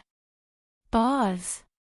The blue sword ring that represented death was still spinning, rubbing against the atmosphere and emitting a sharp buzzing sound. As the dark blue sword ring approached, the surrounding airflow was also disrupted. Under the friction of the dark blue sword ring, it seemed to have transformed into numerous invisible blades that flew in all directions. Facing the blue sword ring that gradually enlarged in Noah's eyes and released an astonishing momentum, Noah only made a single movement. Stab! The knight's sword, which was burning with blue flames in front of him, seemed to have turned into a ray of blue light. Like a bolt of lightning, it violently pierced through the air. With a sound of breaking through the air, it ruthlessly pierced through the rotating mad snake ring. When the knight's sword and the mad snake ring came into contact, the entire space became silent. Bang! Immediately after, the blue flames on the knight's sword and the mad snake ring sword exploding in all directions. The blue flames brought along strong gales and shock waves. In a short instant, they attacked the entire spacious room, wreaking havoc like a storm. Kacha kacha. The floor that seemed to be made of steel cracked inch by inch, like a spider web. Kacha kacha. Around the vast room, the glass cabinets that protected the precious collections also cracked under the gust of wind and waves. Eugenly Rabbit, who was holding the hilt of the snake-belly sword, used one hand to block in front of her. Her eyes stared at the center of the sea of flames in front of her. Her eyes were first filled with shock, then slowly turned into fear. Buzz buzz buzz buzz. The dark blue sword ring spun madly, trying to cut all the obstacles in front of it in half. Chirp chirp chirp. However, the tip of the knight's sword that was burning with blue flames was firmly pressed against the surface of the blue sword blade ring. It was constantly colliding and rubbing against the blue sword blade ring that was madly rotating and cutting, causing violent sparks to fly. Of course, what shocked Eugenly Rabbit was not that her mad snake ring was blocked, but that the mad snake ring was changing. She saw that the crazily spinning dark blue sword ring was slowing down bit by bit. Even the blue flames that covered it were slowly dimming. Looking closely, the blue flames that covered the dark blue sword ring were surging at a terrifying speed. They all flowed out and surged into the knight's sword that was also burning with blue flames, and were absorbed by the blue flames on the knight's sword. Not long after, the blue flames on the spinning mad snake ring completely disappeared. Even the mad snake ring stopped spinning and stopped in midair. On the contrary, the knight's sword in Noah's hand was burning even more fiercely. It was like a sea of fire, suddenly burning. What did you do? Eugenly Rabbit's face was full of shock as she looked at the knight's sword that was burning with blue flames in Noah's hand. In her mind, the words that Noah shouted when he released Blaze flashed. Wanton plunder. Could it be that the true power hidden in the invader's blaze was the ability to plunder the power of other people's blaze? As if he could see through the thoughts of the shocked Eugenly Rabbit, Noah tightened his grip on the knight's sword that was burning with blue flames. Feeling the power that was stored in the knight's sword, his heart was slightly excited. Noah's knight's sword could not plunder the power of other people's blaze, but could plunder any of the opponent's abilities. As long as the knight's sword that released the true power of a blaze came into contact with it, Noah could plunder any of the opponent's abilities as he wished. At this very moment, Noah had stolen the ability of Moonlit Glass Rabbit's Mad Serpent Ring. This caused Moonlit Glass Rabbit's Mad Serpent Ring to be destroyed without any attack, and his own blaze had greatly increased in power. Now, Noah could use the power of Eugenly Rabbit's Mad Snake Ring at any time. This was the true power of the Knight's Sword's Blaze Black Tea King. However, although the Black Tea King's power seemed very strong, it actually had its limitations. Moreover, there were 3 limitations. 1. There was only ever one ability that could be plundered. If he wanted to plunder another ability, then he would have to give up on the ability he had just plundered. Otherwise, he would not be able to plunder again. 2. Only abilities could be plundered. For example, Mad Snake Ring, Magician, and even Noah's Crushing Magic, these could all be plundered. But those without abilities could not be plundered.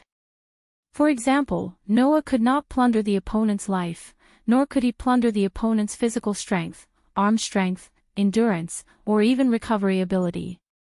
3. The ability to be plundered could only be plundered by direct contact with the knight's sword.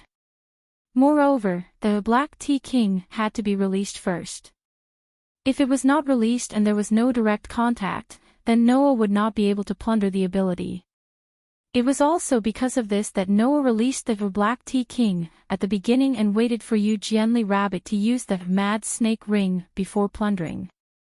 However, as long as the plundering was successful, then the opponent would lose this ability. As long as Noah did not take the initiative to give it up, then this ability would belong to Noah. This was definitely a fatal blow to the opponent. Therefore, even if the Black Tea King had 2 limitations, Noah was still very satisfied with this ability. As for Yu Jianli Rabbit, after discovering that he could not use the Mad Snake Ring again, his gaze towards Noah became uncertain. Yu Jianli Rabbit had never heard of being able to plunder other people's blaze. What should he do next? Bang! At this moment, the tightly shut door was violently knocked open. A group of about 20 to 30 tomb guardians rushed in from the outside. When they saw the black-clothed man who was confronting Yu Jianli Rabbit with a blazing knight's sword in his hand, they were all shocked. One of the leading tomb protectors hurriedly yelled, "Quick! Catch him!" The group of tomb guardians reacted, raised the weapons in their hands and rushed towards Noah's direction.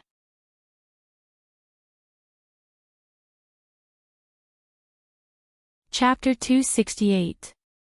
Catch him! Under the command of the leading tomb protector, the other tomb protectors behind him all placed their hands on their chests, and at the same time, a dazzling star rune appeared. At the same time, they also conjured their unique blaze fangs. Immediately after, the group of tomb protectors held their blaze fangs and rushed towards Noah's direction. Wait!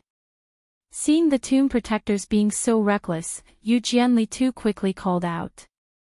However, it was already too late to say anything. For a surpasser, a distance of 10 to 20 meters could be covered in the blink of an eye.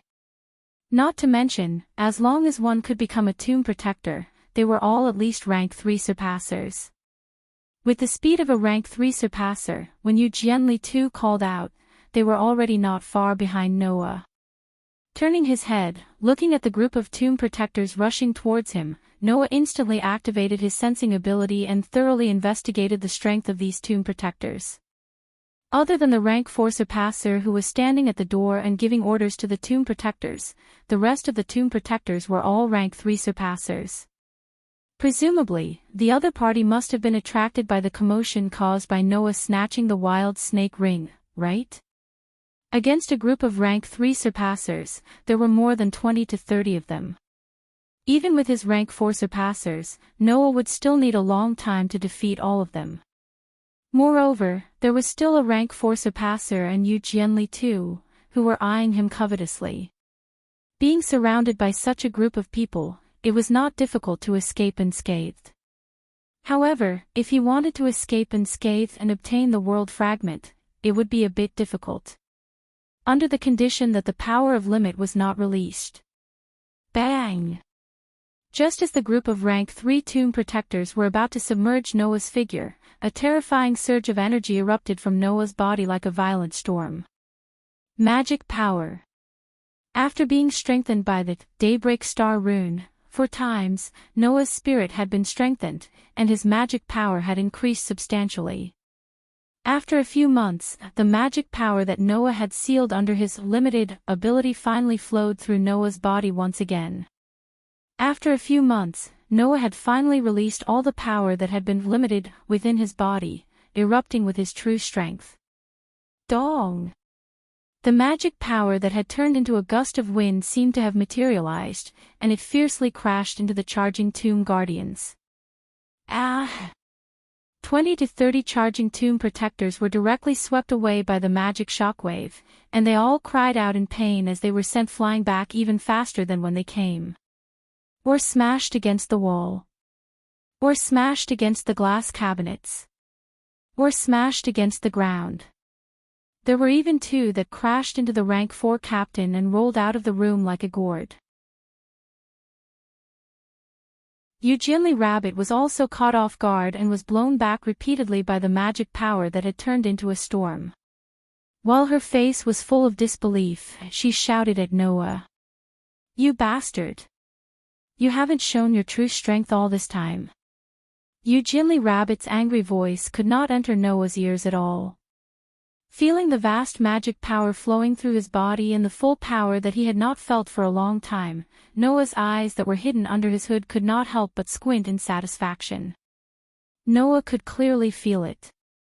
Under the Daybreak Star rune, S4 strengthening and the limit ability's automatic growth, his strength had increased substantially compared to a few months ago when he had just arrived in this world.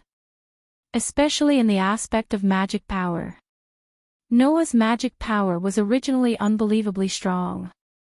This time, because of the strengthening of the spirit, Noah's originally very frightening magic power had increased by several levels. If not for Noah's current magic power control that had reached the point of perfection, the greatly increased magic power would very likely have once again fallen into a state of uncontrollable control. There were not many opportunities for this kind of magic power to obtain such a huge increase. If not for the growth of the spirit that indirectly led to the increase of magic power, Noah's magic power would not have been able to increase by so much. In the future, if Noah wanted to obtain the same opportunity again, it would not be so easy. However, with this level of magic power, Noah's crush power had definitely increased by another level. Perhaps, in terms of the power of crush, even Gildas could not compare to Noah. Damn it. On the other side, Eugenie Rabbit, who was facing the magic power storm from Noah's body, had an angry expression on her face. She fiercely pulled the snake belly sword in her hand. Whoosh! The snake belly sword, that extended like a whip and combined like a snake's scales, under Eugenie Rabbit's control, streaked across the air, and in the midst of the whistling sound of the wind, it fiercely whipped towards Noah. Pang! The fierce, snake-belly sword, whip heavily fell on the ground, causing the ground there to explode, causing the stones to fly wildly, attacking in all directions. However, Noah, who should have been standing there, had disappeared. Eugenie Rabbit's eyes widened in shock, then she quickly looked around. After a while, she fixed her eyes on a platform. A copper platform. On that copper platform, placed there was a square glass cabinet's door that shook. It was opened. And it was opened without Eugenie Rabbit's knowledge. And naturally, the broken feathers that should have been quietly lying inside, wrapped in a crystal ball like crystal, had disappeared without a trace. Staring at the empty glass cabinet, Eugenie Rabbit was speechless for a long time. Around, one by one, the tomb protectors stood up from the ground with difficulty, and together with the other tomb protectors, they followed Eugenie Rabbit and looked at the empty glass cabinet. A commotion gradually emerged in the entire room, and even in the entire floor of the hotel. In a luxurious room in the hotel, whoosh! Outside the open window, a figure suddenly flashed from outside the window with a gust of wind, and with a sweep, swept into the room. He took off his dark coat, shirt, and trousers, rolled them into a ball, and threw them on the bed. Noah immediately took the tuxedo from the wardrobe, and changed into it as quickly as possible. After 1 or 2 minutes, Noah, who had changed into the tuxedo, grabbed the dark coat, shirt, and trousers that were rolled into a ball in his hand, lifted them up, and the magic in his body instantly surged through his palm, covering them. The next moment, the crushing magic quietly launched. Paw! The dark coat, shirt, and trousers that were rolled into a ball burst into a ball of cloth with a soft sound, and under the drive of Noah's magic, it was as if they were swept up by the wind, and flew out of the window, floating into the distance. Only then did Noah clap his hands in satisfaction.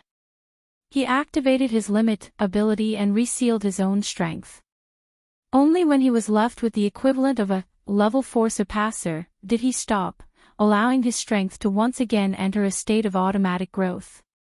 Until then, a burst of chaotic footsteps sounded outside the door. Bang! The door of the room was heavily pushed open. Ivanli, Julie, Tachaba, and Ye in maid uniforms, and Totoro Kurosaki in a suit, appeared at the door one after another. Some of their faces were full of anxiety, while others were full of seriousness. Immediately, Ivanli hurriedly said such a sentence to Noah. Not good. Noah. The shattered feather was stolen. Hearing this, Noah's face pretended to be stunned, but there was a trace of a smile in his eyes. 5 minutes later, Noah arrived at the top floor of the hotel. However, this time, Noah did not sneak in as an intruder, nor did he come alone. Instead, he openly took the elevator to this floor with Evanli, Julie, Tachibana, Totoro Kurosaki, and Totoro Kurosaki. Under the guidance of the two tomb protectors, Noah and the others came to the spacious room where the shattered feather was originally placed. Here, almost all of the tomb protectors that were still in the hotel were gathered. Even 99 lunar knights, Lilith, and Tsukijiri Rabbit were present.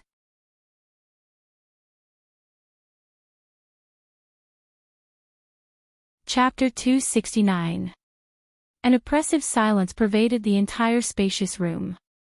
There were over 100 tomb protectors lined up on both sides of the vast room, standing in front of the cracked glass cabinets.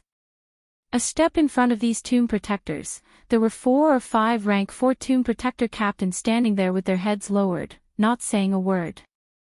In front of the platform where the shattered feather was placed, 99 lunar knights, Lilith, Tsukini Bunny, and even 3 kingdoms and Sarah were all present.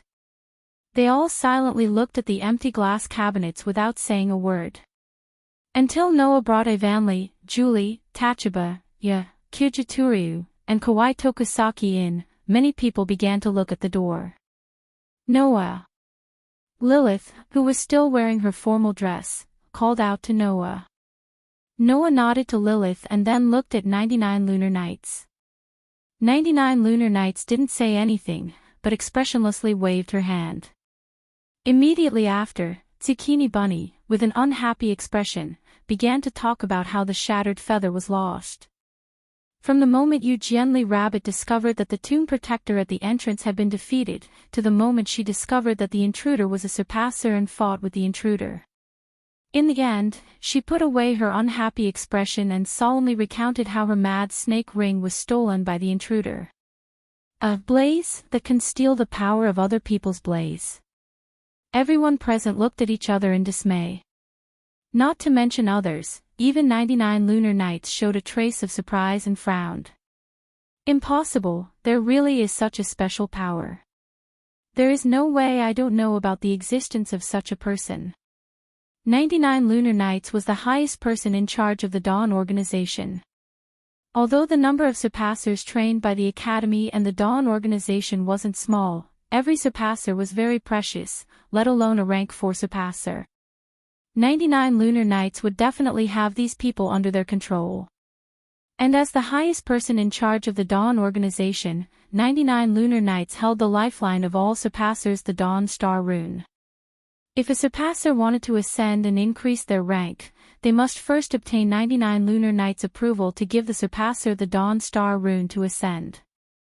Therefore, 99 lunar knights was aware of all the level 3 transcendents who obtained the sublimation instrument to ascend to level 4. 99 lunar knights was also aware of the true strength of the blaze fang of the transcendents who successfully ascended to level 4. He knew it like the back of his hand. If a surpasser successfully ascended to rank 4, 99 lunar knights would know, and it was even more impossible not to know the true power of the surpasser's blaze. Since the intruder who took away Shattered Feather was a level 4 surpasser, even if he betrayed them, being able to successfully rise to level 4 meant that the intruder had gone through the Ascension Ritual. Since the surpasser had undergone the Ascension Ritual, the surpasser's blaze's true power would have been recorded. However, 99 lunar knights didn't know of any rank 4 blazing fangs that could steal the power of other people's blazing fangs. Therefore, 99 lunar knights' first reaction to Moonsight Glass Rabbit's words was disbelief, but his second reaction was to ponder. A blaze that could steal the power of other people's blaze. Since he could even plunder the power hidden in other people's souls, such a special soul, if he were to find him and train him, would it be possible for this person to reach the level of Absolute Duo? This thought was unstoppable in 99 lunar knights' mind, and it made 99 lunar knights' eyes shine brighter and brighter. He secretly made up his mind to find the surpasser. As for the fact that the Surpasser betrayed the Dawn organization and stole the shattered feather, 99 Lunar Nights did not care at all. As long as he could become an absolute duo, 99 Lunar Nights did not care about anything. Even 99 Lunar Nights don't know about rank 4. That means the Surpasser did not undergo the Ascension ritual in the Dawn organization, right? Lilith, who did not know what 99 Lunar Nights was thinking, frowned. Is it possible that the Surpasser stole the Dawn Star rune? Unfortunately, there is no such possibility, 3 kingdoms indifferently replied. The Dawn Star rune in the Dawn organization is controlled with the strictest methods. If it was lost, we would be the first to know. We did not receive any news that the Dawn Star rune was lost, Moonsight Glass Rabbit shrugged, his face full of displeasure. Otherwise, it would not be so annoying. After saying this, the scene fell into an oppressive silence. 99 Lunar Nights, Lilith, Moonsight Glass Rabbit, and the others all muttered to themselves, clearly still considering all kinds of possibilities. On the other hand, Ivanli, Julie, Tachibana, Yuju Aturyu, Kawai Tokusaki, and the others were silent. They didn't know much about the Dawn organization, so they couldn't say anything at this time, let alone give their opinions. Noah, on the other hand, was happy that everyone had reached a dead end. He did not say anything, and also kept his mouth shut. He only vaguely glanced at Moonsight Glass Rabbit, whose face was full of displeasure, and laughed in his heart. In the battle with Moonsight Glass Rabbit, Noah only wanted to test the power of the Black Tea King. After all, even if Noah knew the effects of the Black Tea King before, he did not know the effects of the Black Tea King before he used it. Fortunately, Noah only wanted to test the Black Tea King, and Moonsight Glass Rabbit was not a real enemy. Otherwise, Moonsight Glass Rabbit would probably fly into a rage. Because if the Moonlight Glass Rabbit was a true enemy, Noah wouldn't have given up the mad snake ring that the Black Tea King plundered and let it return to the Moonlight Glass Rabbit's body. After thinking for a long time, Lilith could only bitterly smile and look at her tripping double blade. Noah, what do you think? Me? What can I think? All possibilities have been rejected by you, right? Noah spread out his hands. According to what you said, unless the intruder isn't a surpasser and doesn't need the daybreak star pattern to evolve, but is able to use the blaze, and is in existence similar to a surpasser, then this doubt can be resolved, right? Noah's words were completely perfunctory, and he wanted to confuse them. However, after hearing Noah's words, 99 Lunar Nights, Lilith, the 3 kingdoms, and Moonsight Glass Rabbit were all stunned. Another kind of existence similar to a surpasser? For a moment, 99 Lunar Nights, Lilith, and the others looked in Julie's direction, and then looked away. Julie's delicate body trembled slightly, and her face was still expressionless, but her pair of deep red eyes began to evade, and became very uncertain. At the scene, only Noah, who had the perception ability, noticed the change in 99 Lunar Nights, Lilith, and Julie. This made Noah slightly stunned, and he was a little surprised. Could it be that the reason he casually said actually had such a possibility? Another kind of existence similar to a surpasser? Is there really such an existence? Without waiting for Noah to think of anything, 99 Lunar Nights seemed to have thought it through, and she raised her head, and said to everyone. No matter what, the shattered feather has been lost, and what we need to do is continue to track down the thief. In addition, we need to cancel tomorrow's appreciation meeting. Everyone present looked at each other, and could only helplessly nod. There was no other way. This appreciation meeting was originally held for the sake of the shattered feather. Now that the shattered feather was missing, the appreciation meeting naturally could not be held, and Noah and the others' mission could be considered a failure.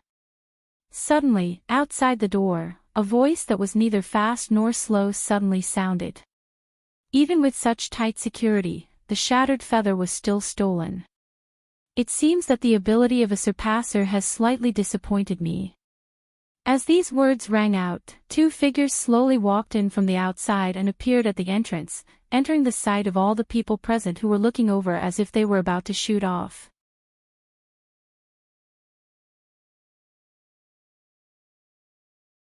Chapter 270. Da-da-da-da. This was the sound of a walking stick hitting the ground, mixed with the sound of footsteps. Under the gazes of over 100 people that filled the spacious room, Edward and Kay walked in step by step with a fake smile on their faces.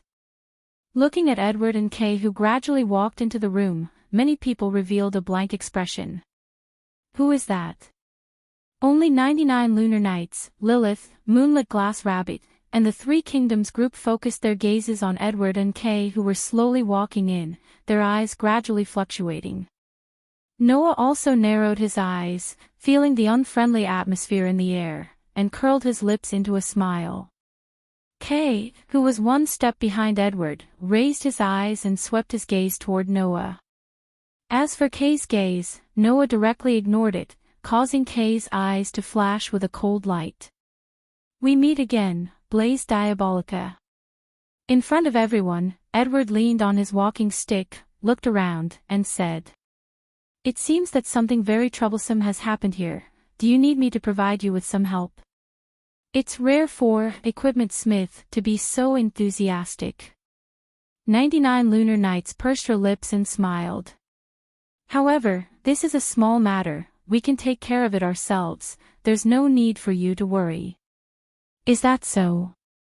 Edward shook his head regretfully. "If you need, I can send God's Destroyer to help at any time." Having Surpasser and God's Destroyer work together seems to be a very interesting thing. As he said that, Edward revealed a strange smile. "How about having my God's Destroyer team and Tomb Protectors move out together? Just relying on the Surpasser power seems to be insufficient, no?" Although Edward's words were not mocking, they were still full of provocation. However, because of the theft of a shattered feather, even though the surrounding Tomb Protectors were somewhat angry, they could not refute and could only glare at Edward. Noah. Ivan and Julie, who didn't know Edward and didn't know what to do, subconsciously gathered around Noah and looked at him for help. Ya, on the other hand, hid behind Orange Bar, as if she was a little afraid. This caused Orange Bar to retreat a little, allowing Ya to distance herself from the center of the vile atmosphere. Noah glanced at 99 lunar nights and then at Edward, recalling Lilith's words. Edward used to be the second in command of the Dawn Organization's Development Bureau. However, Edward's theory couldn't get the approval of the people around him, causing him to betray the Dawn Organization. Then, to the person in charge of the Daybreak Organization, 99 lunar nights, Edward was definitely an enemy and not a friend. He was definitely not someone she could get along with. However, what Edward said next wasn't in line with this judgment. "How is it?" Edward asked eagerly. "How about having the Surpasser and the God Destroyer cooperate?" 99th lunar night looked at the beaming Edward and said after a long while, "Master Technician, why are you so insistent on having the Surpasser and the God Destroyer cooperate? Isn't that good?" Edward chuckled. "My original purpose was to cooperate with you, which, wasn't it?" Cooperate. The surrounding Tomb Protectors were all stunned. Lilith, Eugenly Rabbit, and the others were also stunned. Even Ivanli, Julie, Tachibana, and Ya were surprised. Only Noah, who had a conversation with Edward before, understood the meaning of Edward's words. No. It wasn't just Noah. 99th lunar night also understood. It's really surprising. After a moment of silence, 99th lunar night spoke softly. I didn't expect that someone would propose the idea of the 7 luminaries working together. Interesting, isn't it? Edward smiled. Don't you think that my steel armor and your Daybreak Star rune are very suitable partners? Without giving 99th lunar night time to answer, Edward spoke enthusiastically. Originally, surpassers are existences that surpass humans. They possess great strength that ordinary people cannot possess. If such surpassers were to wear steel armor, or implant daybreak star patterns into God Destroyer, who have undergone rigorous training, and combine the strength of surpassers and God Destroyer, what kind of level would that be? Everyone can imagine. Unknowingly, Edward was no longer speaking to the 99th lunar night, but to the tomb guardians around him. Whether it's the surpasser or the God Destroyer, they both have powerful strength. If the two are combined, that new strength will reach a terrifying level. With the power of the surpasser and the God Destroyer, your power will surpass all other life forms. With the power of the surpasser and the God Destroyer, you can annihilate everything. With the power of surpasser and God Destroyer, even if it's a god, you can still dominate. At that time, the real God Destroyer troop will be completed. Don't tell me you're not tempted. In the spacious room, facing the excited old man who made such a declaration, the group of tomb guardians looked at each other in dismay. Surpass God. Is that why it's called the God Destroyer? How powerful will it be? Unimaginable. It's really unimaginable.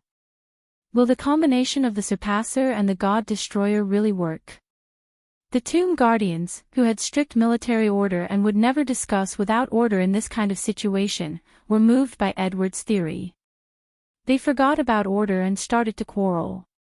Seeing this situation, Lilith, Eugenie Bunny, and the others had a troubled expression on their faces. 99th lunar night was silent. Ivan and Julie couldn't help but reach out and grab Noah's clothes. Their faces showed uneasiness. You trembled and hid behind Orange Bar. Even Orange Bar was frowning, not knowing what to do. Evidently, the group of young ladies were also caught off guard by this situation. After all, this wasn't something they could come into contact with right now. Noah reached out his hand and gently patted the back of Ivan and Julia's hands that were on the corner of his shirt, comforting the two girls. Looking at Edward's happy expression and the hidden pride in his eyes, Noah's eyes turned cold. At first, Noah planned to stand by and watch. But since even Ivan and Julie were affected by Edward, if he didn't strike a blow at this dreamy old man, Noah wouldn't be Noah. I say, Mr. Equipment Smith. Noah said indifferently. Are you really one of the 7 luminaries? Oh. Do you know about the 7 luminaries? Edward was stunned for a moment, then he smiled. Why do you ask? Because isn't the 7 luminaries the title of the sages with the goal of absolute duo? Noah shrugged. But no matter how you look at it, your ideas and inventions are only in pursuit of power on the surface. It doesn't match the absolute duo that exerts the power of the soul to the extreme, right? Edward's smile disappeared. But Noah didn't let him go just like that. Deviating from the absolute theme, you have already failed in your duty. The title of 7 luminaries is no longer suitable for you. You should give it up. In front of Edward, Noah said this with a calm face. Otherwise, I'm afraid you'll be like before and be forced away by people who don't agree with you. This before naturally referred to when Edward was still in the Dawn organization and left the Dawn organization because he wasn't recognized. That kind of thing, it doesn't matter.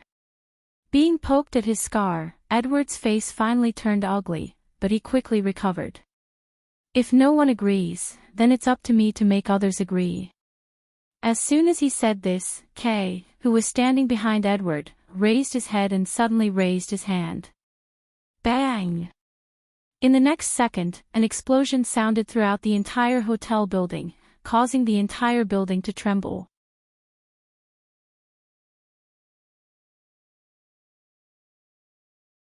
Chapter 271. Boom! The instant the thunderous explosion rang out, not only did the entire hotel tremble, but there were also clear sounds of chaos and panic coming from below the hotel. What's going on? Explosion. It's an explosion. Did someone plant a bomb in the hotel?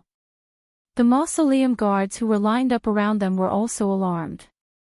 Shuayi, Lilith, Moonlit Glass Bunny, and Three Kingdoms immediately protected 99 Shuayi in the middle when the explosion sounded. Little Ba. Yeah, who was farther away, let out a frightened voice and hugged Orange Bar, who was gritting his teeth, and fell into a panic. On the contrary, although Ivan and Julie's reaction was slower than Lilith, Moonlit Glass Bunny, and Three Kingdoms, they were still much faster than the Tomb Guardians. They almost calmed down after panicking for a while. However, Ivan and Julie only had time to calm down. In front, Noah suddenly turned around and hugged Ivan and Julie, then rushed to the side. Before Orange Bar and Ya could react, he suddenly hugged all four girls into his arms and dodged, hiding behind a glass counter. Seeing Noah's action, Moonlit Glass Bunny and Three Kingdoms were startled, but Lilith, who had cultivated a tacit understanding with Noah and knew Noah very well, had a look of surprise in her beautiful green eyes. Without hesitation, she also hugged Shuo Yi and Sarah and rushed behind a glass counter. In the next second, Moonlit Glass Bunny and Three Kingdoms saw it.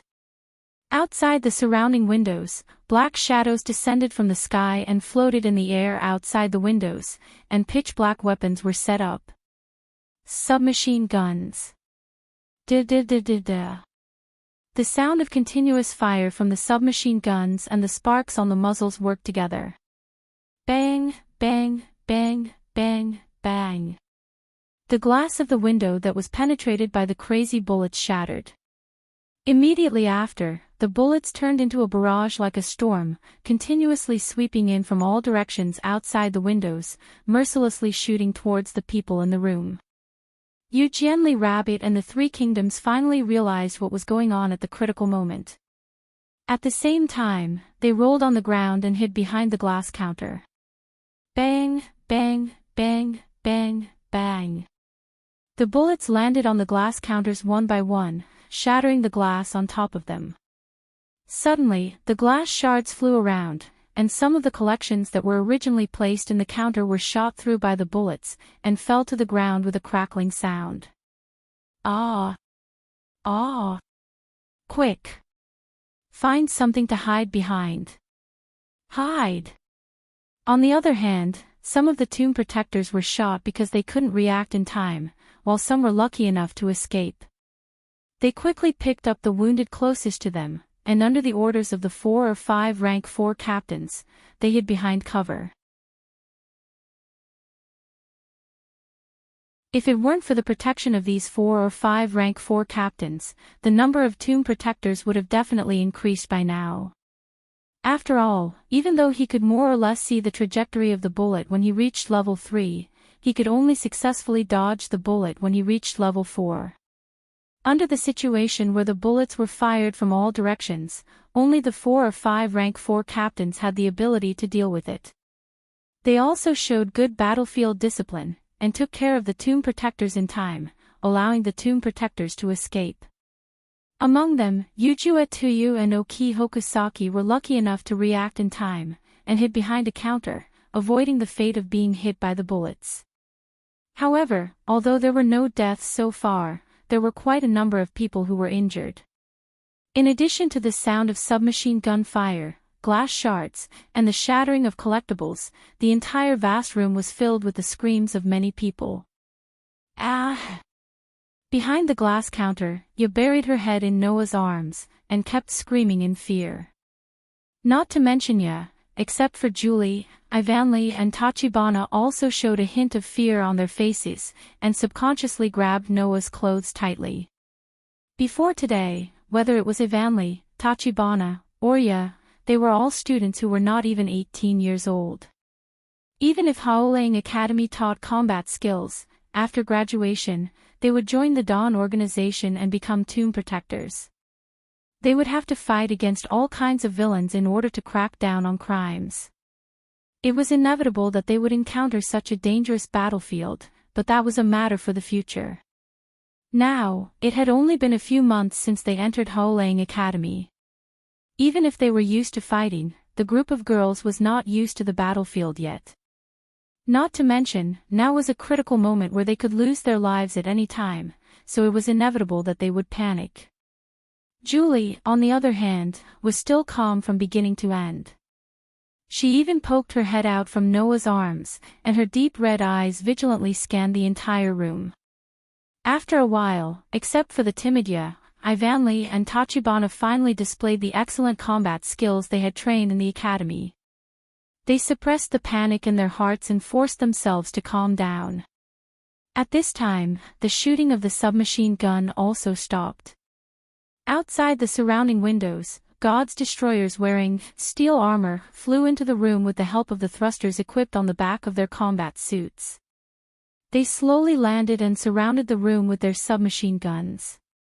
Ha! Leaning on his walking stick, Edward, who was the only one who was not in the range of the submachine gun's bullets, laughed with regret and sarcasm. Even if the surpassers have the power to surpass humans, they are still just a group of people who graduated from a school full of impurities. Can they really not be compared to soldiers who were born purely for the sake of battle? Go! Kay, who was standing behind Edward, ordered coldly. Capture the 99th lunar night and the eldest daughter of the Bristol family. Hearing this, the people hiding behind the counters understood what was going on. From the beginning, Edward had planned to capture the highest-ranking person in charge of the Dawn organization, and the daughter of the investor's president if the negotiation failed, and then use them to achieve his goal. However, because Noah poked at his sore spot, Edward did not wait for the 99th lunar night's reply and launched an attack in anger out of humiliation. Lilith, who handed the 99th lunar night to Yu Jianli Bunny and the Three Kingdoms to protect, tore a hole in the hem of her dress, revealing her white thighs. While making it easier for her to move, she looked in the direction of Noah. Noah also handed the terrified Yu to Tachibana, raised his hand, and signaled Ivanli and Julie not to make a sound. After exchanging glances with Lilith, he shrugged with a calm expression and nodded. Lilith suddenly smiled sweetly, and then stood up from behind the counter, exposing her figure to the eyes of all the God's destroyers. Don't move. The group of God's destroyers moved when they heard this, and all of them aimed the submachine guns in their hands at Lilith. They originally wanted to kill her directly, but when they realized that she was one of the targets they had to capture alive, they hurriedly stopped. Bang! At this moment, behind the counter opposite Lilith, who had exposed her body to the enemy's muzzle, a dull explosion and dazzling light erupted at the same time. The dull explosion and dazzling light caused the painful memories of the last defeat to surface in Kay's mind, causing him to recall the figure that could cause the explosion and dazzling light. His face was shocked. Not good. However, it was already too late to react at this time. Behind the counter that emitted a dull explosion and a dazzling light, a figure shot out like a meteor. There was a vortex-like brilliance under his feet. He streaked across the space and disappeared in a flash. When the meteor-like figure with the whirlpool-like brilliance under its feet appeared again, it was already in front of Edward. Edward turned pale with fright. Kay, who was standing behind Edward, narrowed his eyes to the size of a needle tip. Gotcha! Immediately after, the figure in front of Edward held up a revolver with rippling white lines and pressed it against Edward's forehead.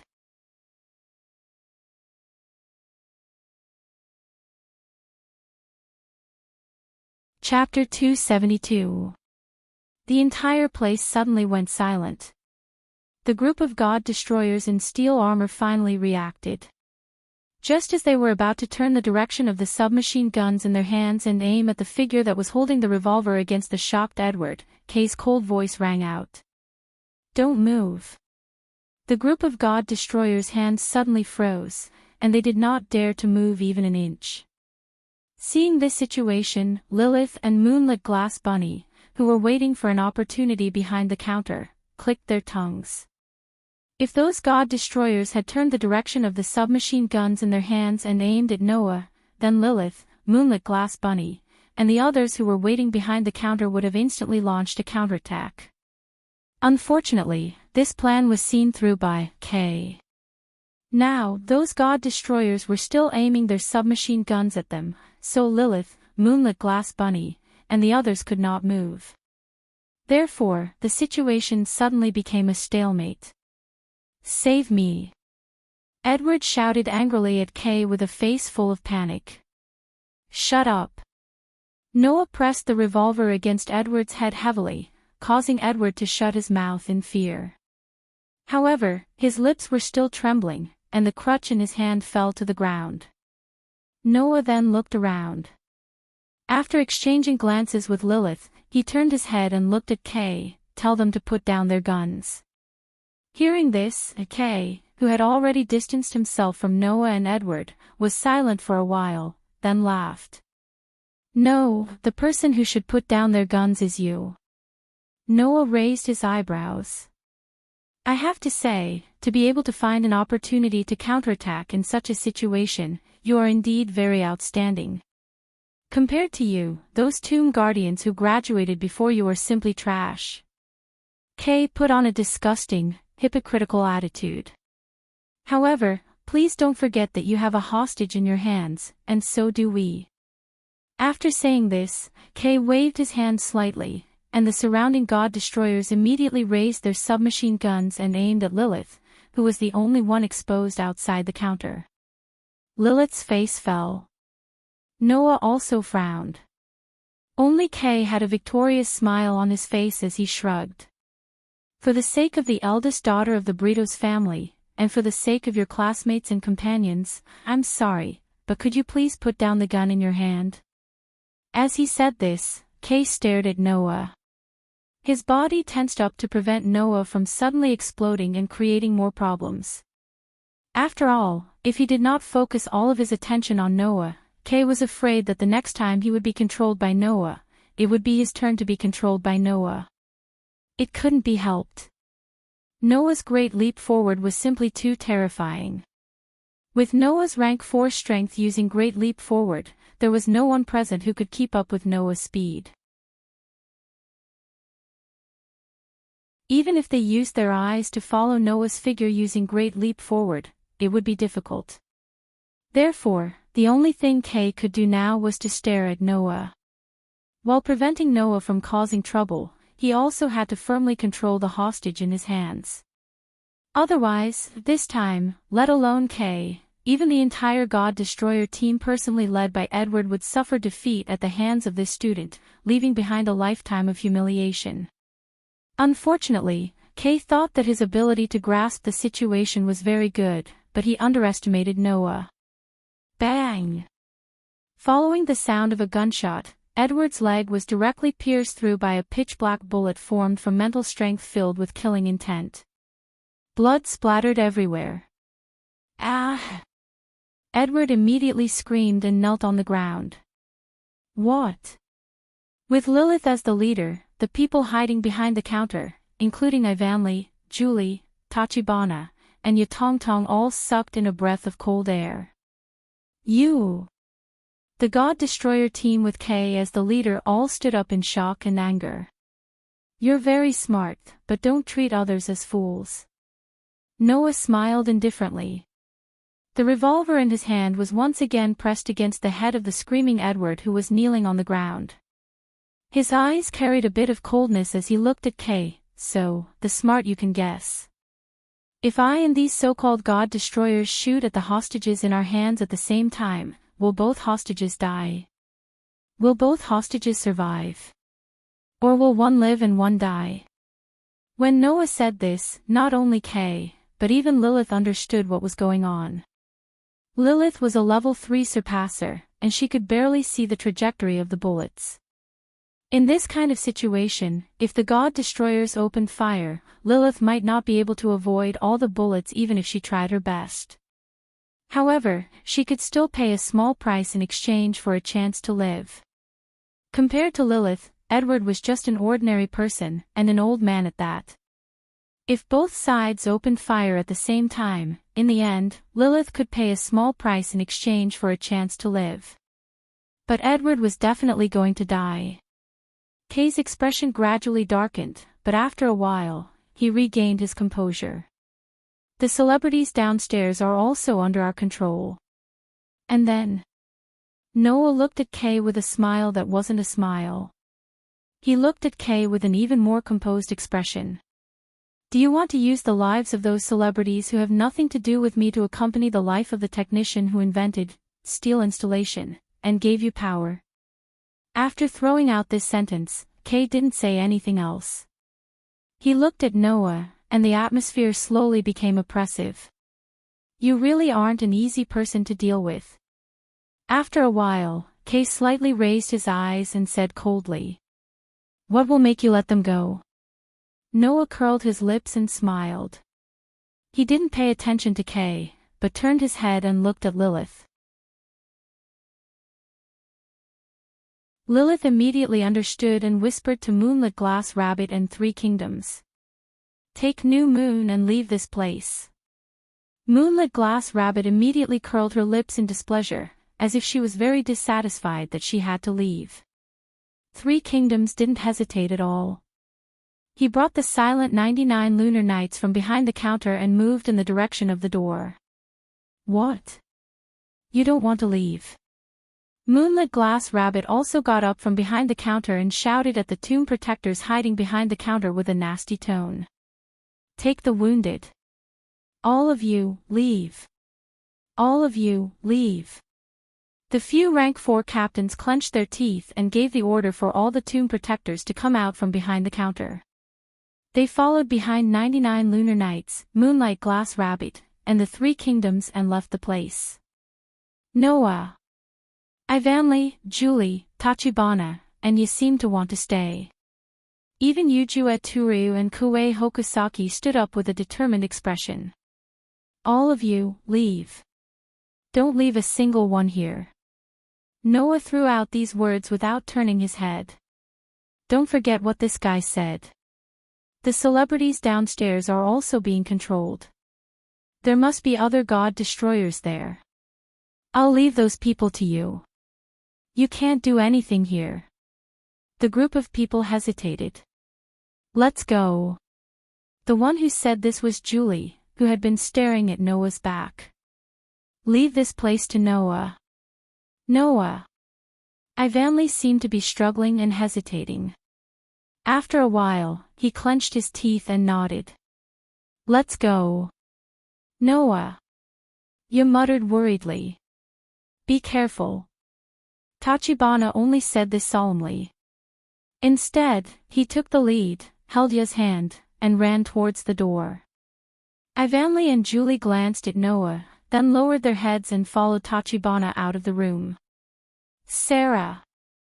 At this moment, Lilith opened her mouth again. "You leave too, young mistress." Sarah was shocked. "Don't make me say it again." Lilith waved at Sarah, but her eyes were fixed on Noah. "My partner hasn't left. I can't leave, young mistress." Sarah's expression changed. Finally, she gave up and bowed to Lilith before leaving the scene. In the spacious room, other than Noah and Lilith, only Edward, Kay, and a group of god destroyers were left. "Are you satisfied?" Kay's expression was somewhat gloomy. "Can I ask you to let him go?" Noah didn't answer. Instead, he violently pulled up Edward, who was still kneeling on the ground and holding his thigh, and pressed the revolver against his temple. Then, Noah's voice echoed in the air. "Rooftop."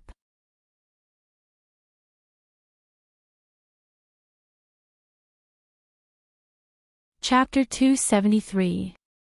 Whoosh. The wind from the building whistled across the vast rooftop like a gust of wind, causing the temperature in the air to drop significantly. Bang!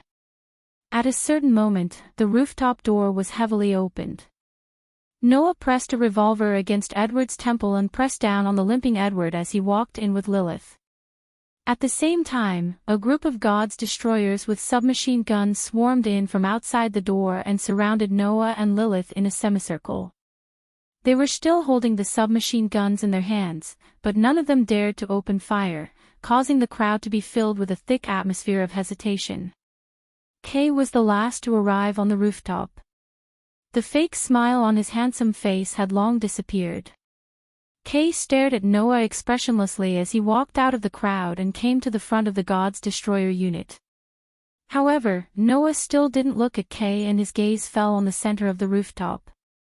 There, a large military transport aircraft was parked in a designated circle.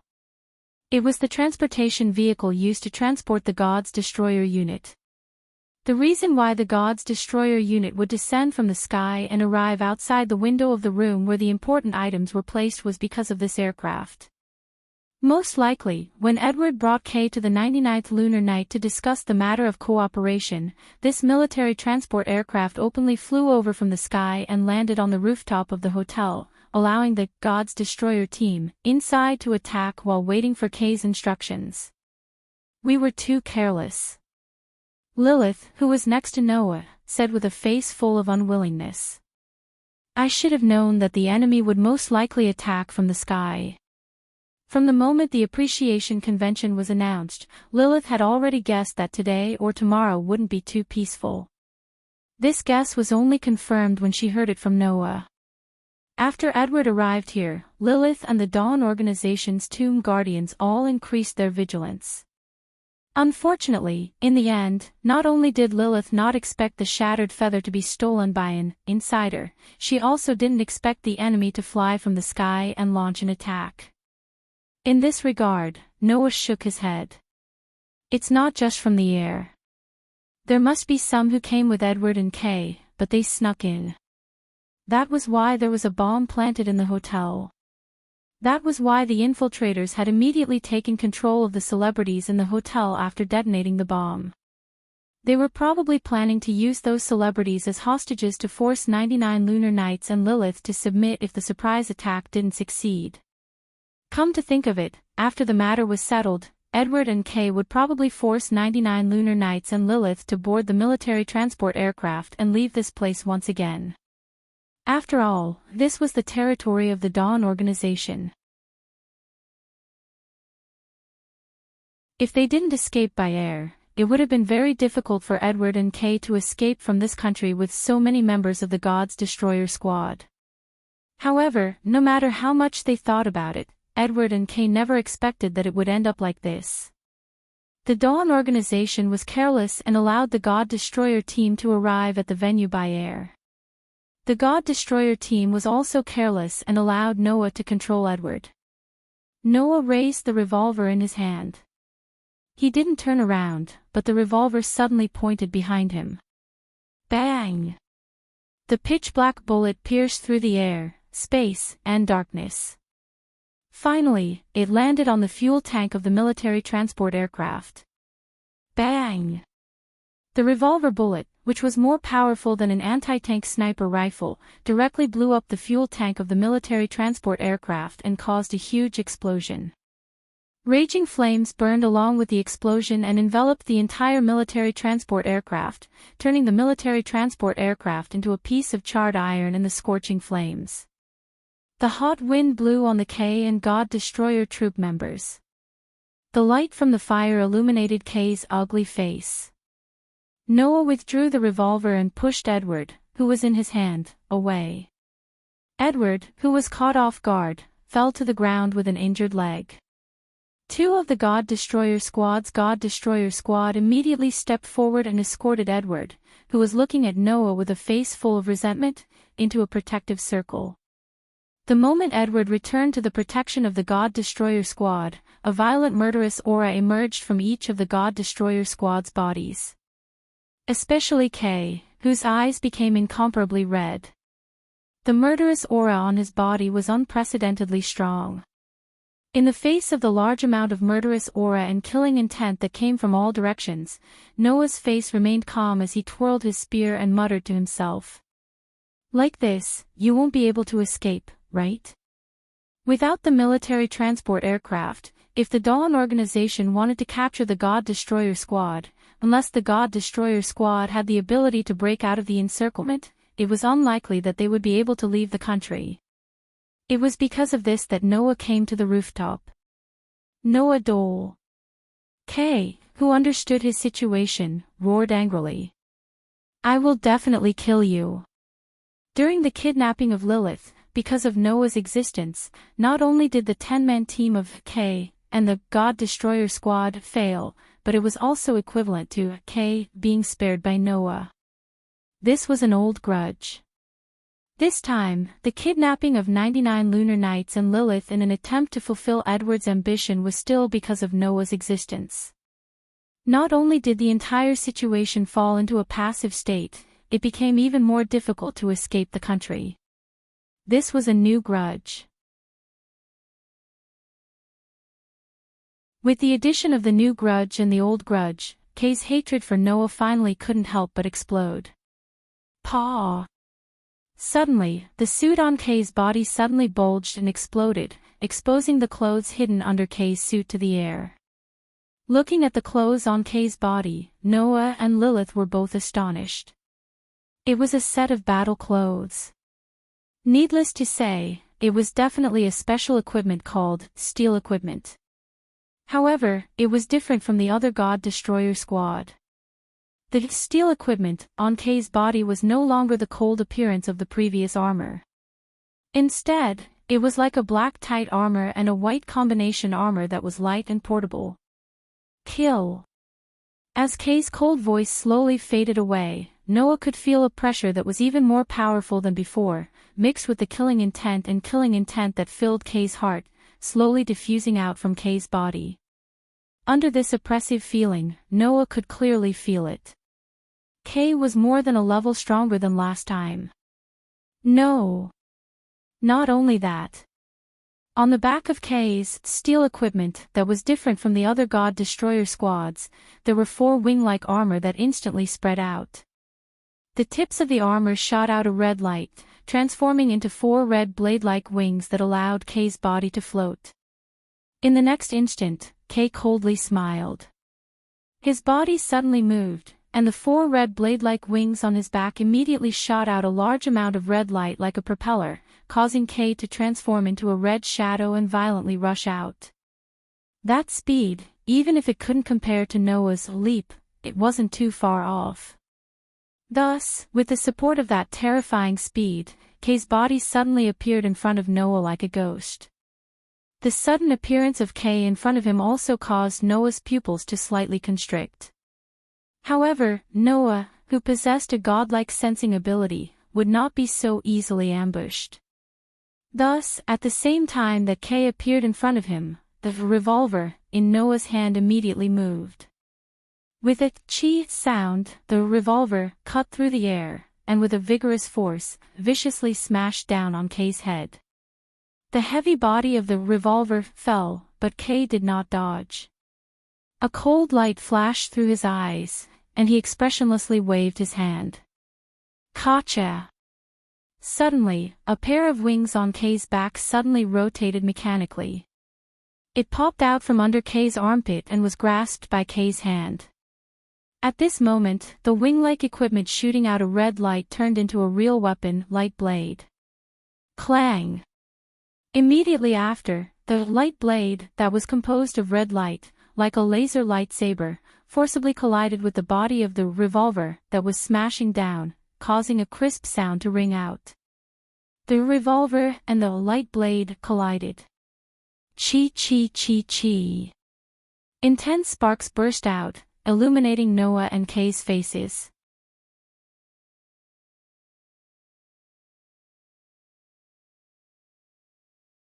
Chapter 274. Kay was indeed completely different from the last time.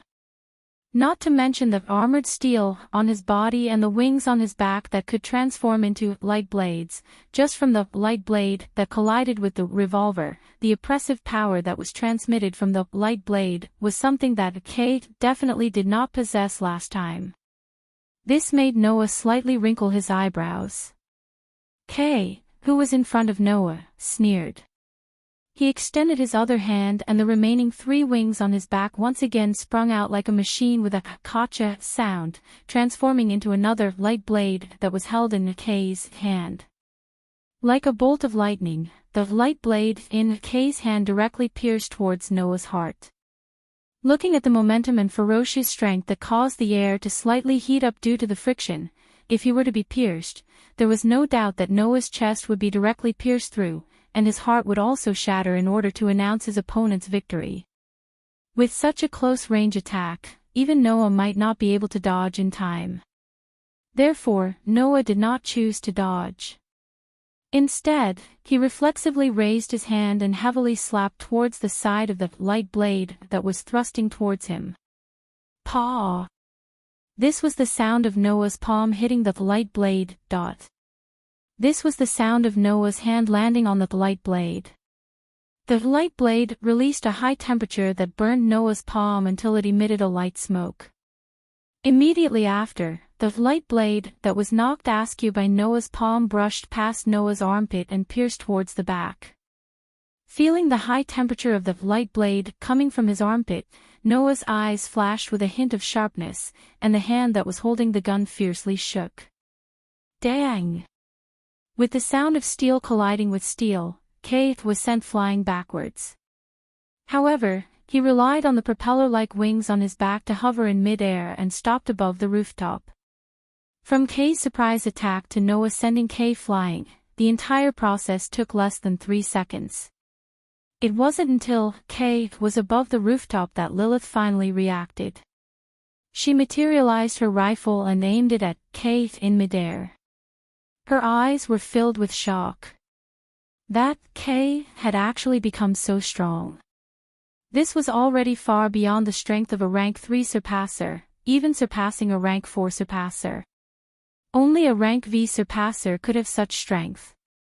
Ha ha ha ha ha. Under the protection of a group of god destroyers, Edward let out an excited and resentful laugh. Do you see that? This is the power of the new steel installation and death feathers. A new steel suit. Lilith couldn't help but look at the brand new battle suit on Kay's body.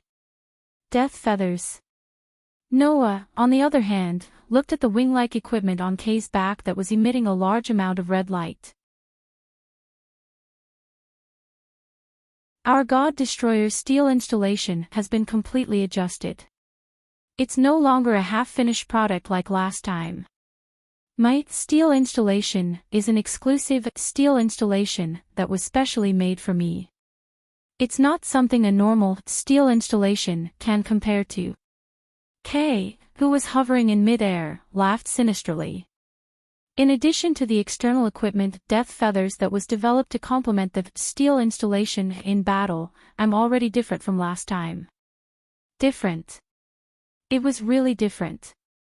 After equipping the steel installation and Death Feathers that were specially made for him, with Kay's current strength, even the rank V moonlit glass hair might not be his opponent.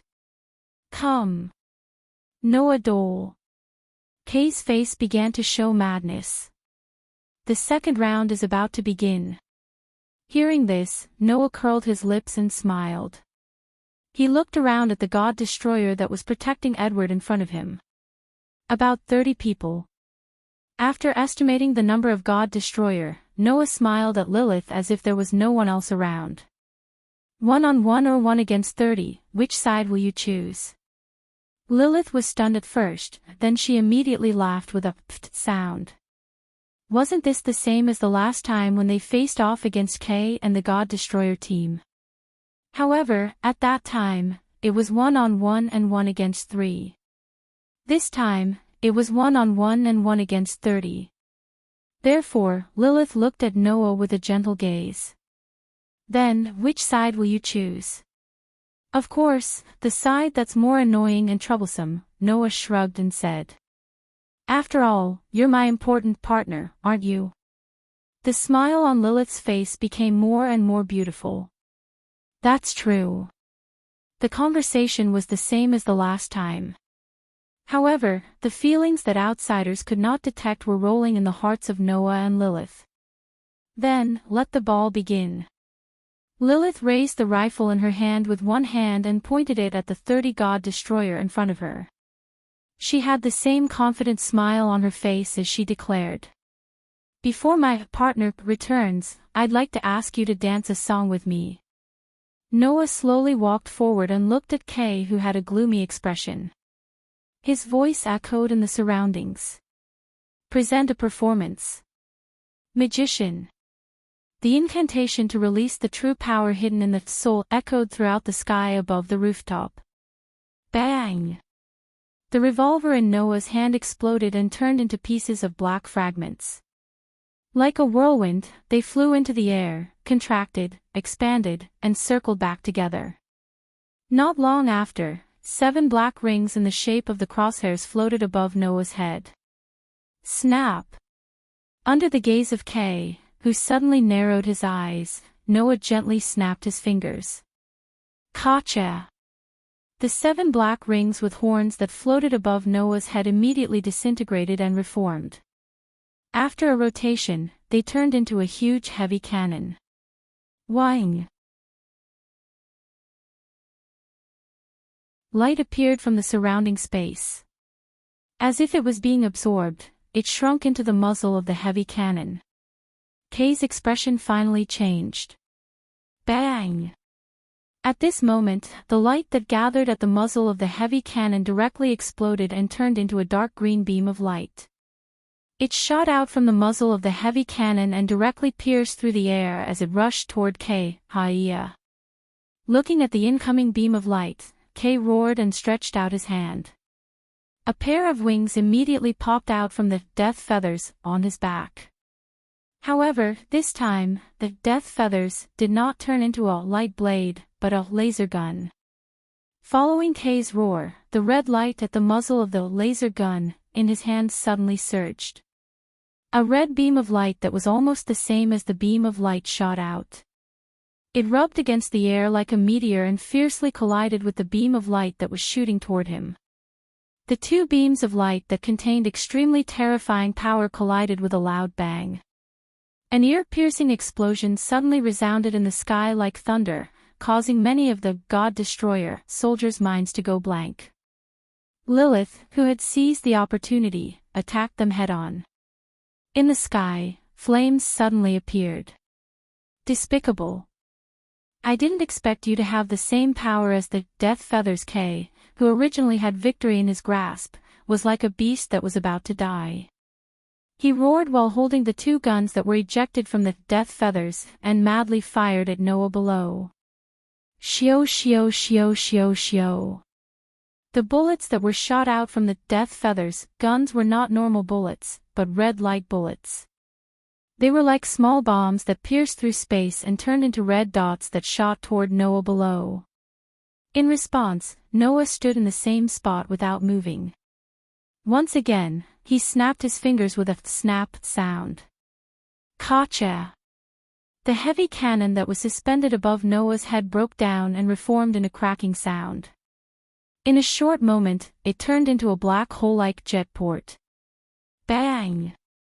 Immediately after, a scorching flame surged out from the magician jet port and turned into a beam of fire that enveloped all the light bullets that were attacking.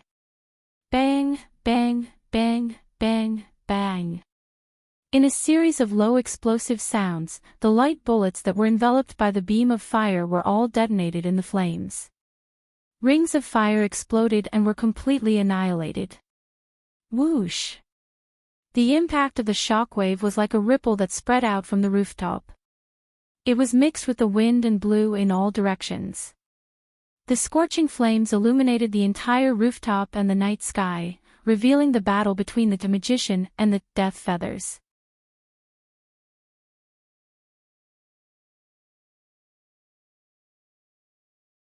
Chapter 275. Die! Accompanied by Kay's angry yell, 3 bright red beams of light fell like meteors, bringing with them a whistling sound as they suddenly shot out. The 3 bright red beams of light were like 3 red lines.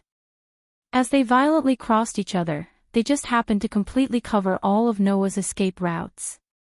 Clearly, Kay's control over external equipment like the Death Feather had already reached an extremely proficient level. That was also because he had painstakingly honed it in order to seek revenge on Noah. It was also because of this that Kay was so angry when he saw that Noah's magician had similar properties to the death feather. In order to defeat his opponent, he had painstakingly honed his death feather, all for the sake of revenge. In the end, he discovered that his opponent also had the same power. There was nothing more hateful than this. Unfortunately, Kay had overestimated his death feather and underestimated the magician. Although the death feather and the magician were similar existences, compared to the death feather, the magician's power was undoubtedly stronger. This was because not only could the death feather transform into a light blade or a laser gun, the magician could also transform into various other forms, possessing various properties and effects. Myriad of changes. This was a power that the death feather absolutely did not possess. Gotcha! With a calm expression, Noah lightly waved his hand. The black hole-like ejector above his head immediately rotated and disintegrated, turning into 3 smaller ejectors. In the instant that the air around the ejector slightly vibrated, 3 blazing red beams of fire quickly condensed and formed. With a spiral, they suddenly shot out, fiercely colliding with the 3 incoming red beams of light under the night sky. Boom, boom, boom. The beams of light and fire collided. It was as if bright fireworks were blooming in the night sky. Amidst the sounds of explosions that made people's hearts violently shrink, sparks and flames filled the sky. It's not over yet. Kay, whose eyes were incomparably red, roared as he controlled the wings of death on his back. The boundless red light that surged out from the wings of death on his back suddenly fluctuated and quickly wriggled. A moment later, it actually condensed into a pillar-like light blade. However, Kay didn't grab hold of this huge light blade. Instead, he let it float in the air and slowly rotate until it floated above his head. The red light on the blade's surface condensed a terrifying amount of energy, causing the red light to expand greatly. Noah narrowed his eyes and finally moved. Did-da. With 2 clear sounds of hitting the ground, Noah abruptly leaped back and retreated a distance.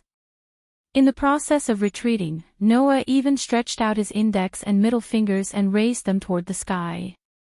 Buzz! As Noah moved, the magician began to reassemble from the 3 black hole-like nozzles, forming a triangular black instrument. Phew! The sound of something breaking through the air rang out. One by one, the black triangular instruments flew out like streams of light, leaving behind streaks of starlight. Like a light pen, they carved out a precise geometric pattern in the air, causing the precise geometric pattern to blossom with a burst of bright light, as if it was a dazzling sun. Looking at the marvelous geometric pattern in front of Noah and the dazzling light exploding from it, Kay's expression became very uncertain. Regarding the fact that after his equipment had been adjusted and made according to his own exclusive armor steel and wings of death, his strength had greatly increased and he was unable to easily take down Noah, Kay felt incomparably angry. However, Kay couldn't help but admit that even if he didn't take into account the fact that he was a level 4 surpasser, Noah's combat experience, combat skills, and combat methods were truly endless. It was like a bottomless pit, making it impossible for others to see through his true strength. Therefore, no matter how angry Kay was in his heart, he constantly reminded himself that he had to be cautious. In order to deal with an opponent with endless methods, Kay could only think of one method. I have to end this quickly. As this thought flashed through his mind, Kay's eyes suddenly turned sharp, and a fierce shout filled with cold killing intent resounded. Go! As the shout fell, the gigantic blade of light floating above Kay's head trembled, and an extremely sharp sound of something breaking through the air suddenly rang out. One could only see the enormous, light blade, madly spinning, and with a sharp cry, it violently swept out like a wheel of light. Phew! The enormous wheel of light speed was so fast that it seemed to be able to pierce through the obstruction of space. In just a few flashes, the enormous wheel of light, which in the eyes of others could only see a flash of light in the air, appeared only a few meters away from Noah. It was just like Moonlight Glass Rabbit's Mad Snake Ring, but its power was even more powerful. It mercilessly cut towards Noah's direction. However, just as the enormous wheel of light was about to land on Noah's body, an intricate geometric pattern that seemed to be formed by light appeared in front of Noah's body. It immediately became like a shield, and with a spin, it stood in front of Noah for a long time. The enormous wheel of light ferociously shot over and fiercely collided with it. Boom! The terrifying sound of the collision was like a sudden clap of thunder, resounding through the air. Lilith and the God Destroyer, who were still fighting, were caught off guard, and their ears buzzed. Even their vision became slightly blurry. Pang pang pang pang pang. The enormous wheel of light relentlessly attacked the intricate geometric pattern that had turned into a light shield, causing waves of shockwaves to madly undulate. This caused the air to become distorted from the collision, and a series of sonic booms exploded, causing violent sparks to fly in all directions. Goo! The earth-shattering shockwaves spread out, causing Kay, who was relying on the power of feathers of death, to float in the air, to be affected as well. He reflexively raised his hand and blocked in front of him. In the next moment, Kay's expression suddenly changed. Pang!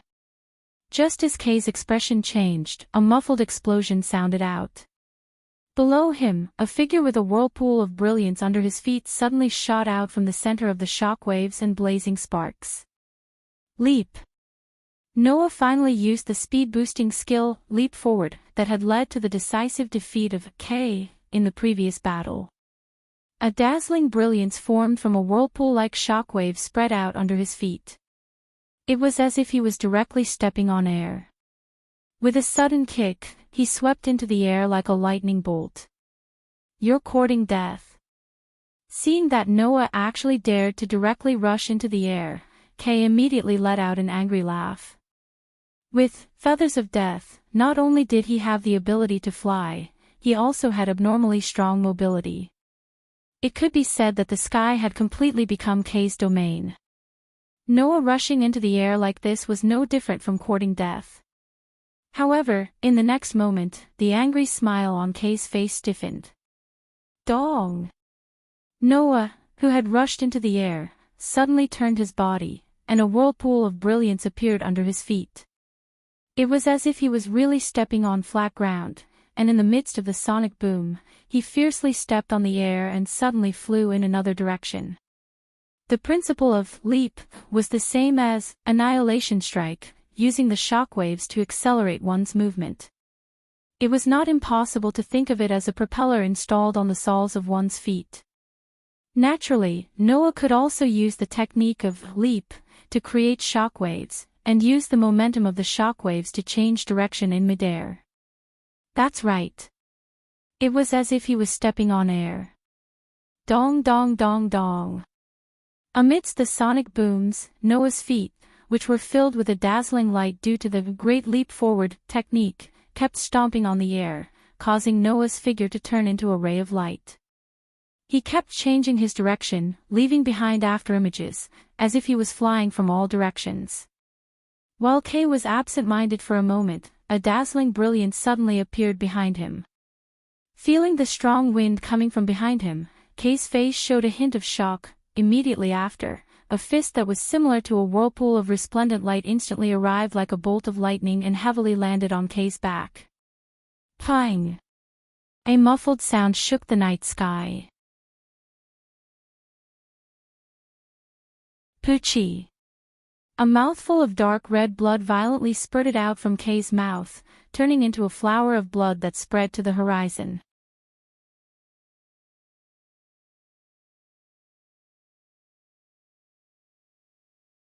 Chapter 276. Pang! Amidst the ear-piercing sound, Kay, who had spat out a mouthful of blood, fell from the night sky like a kite with its string cut. Like a piece of trash, he heavily smashed into a corner of the rooftop. Pang! The rooftop's floor cracked open from the impact. Gravel flew up like water splashing in all directions.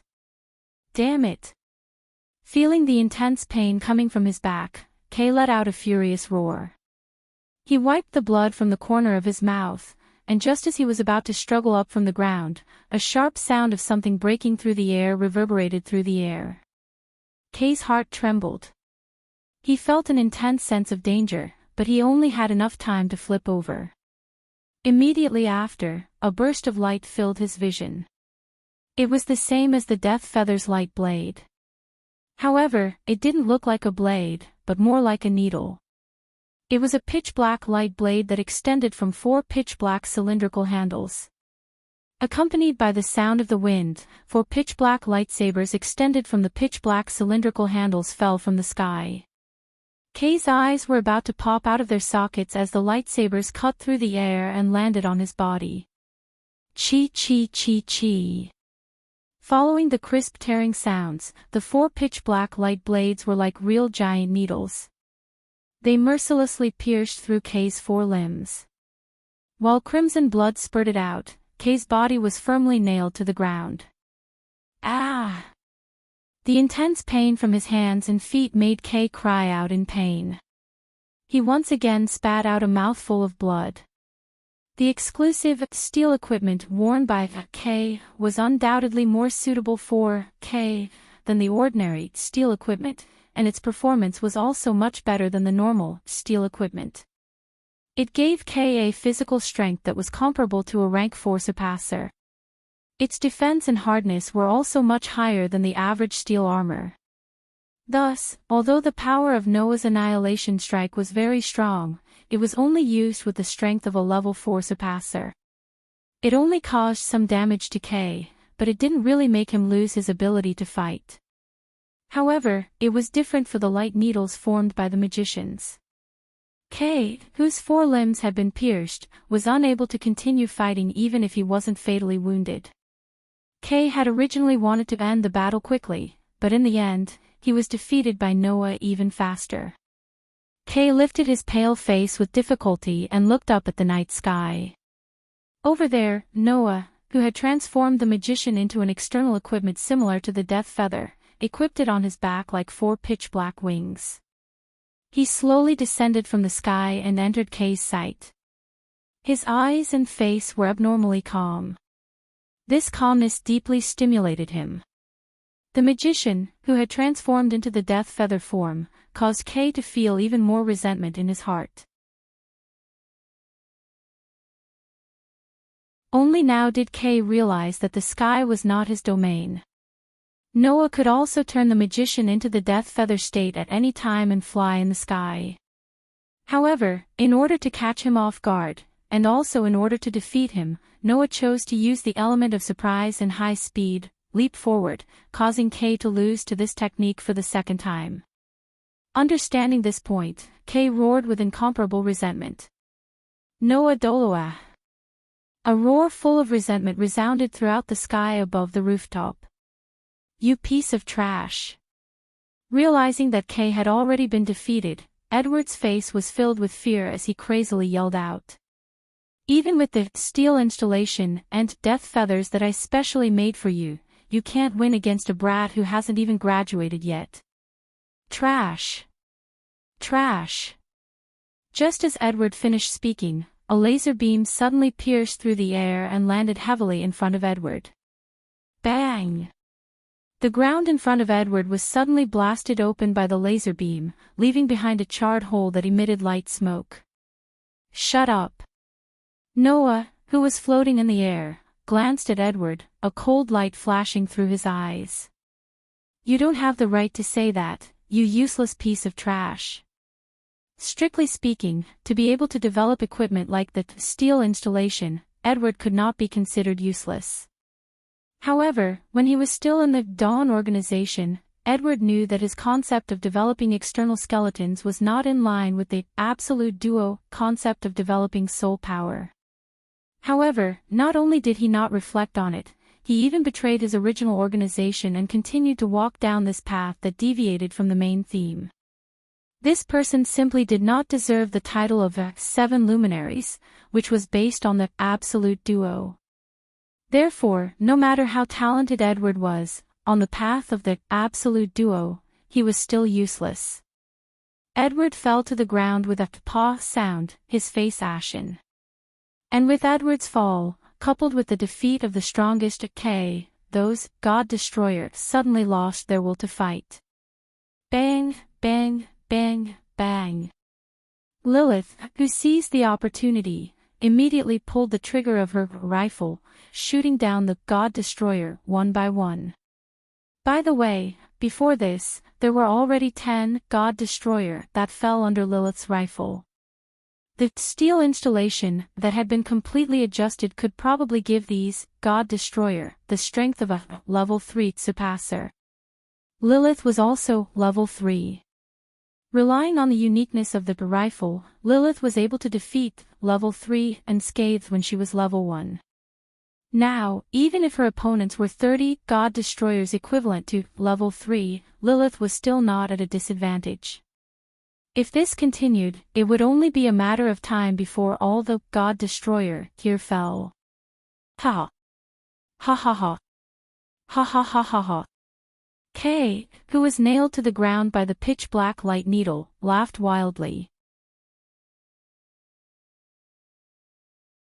His eyes were fixed on Noah's body as he growled.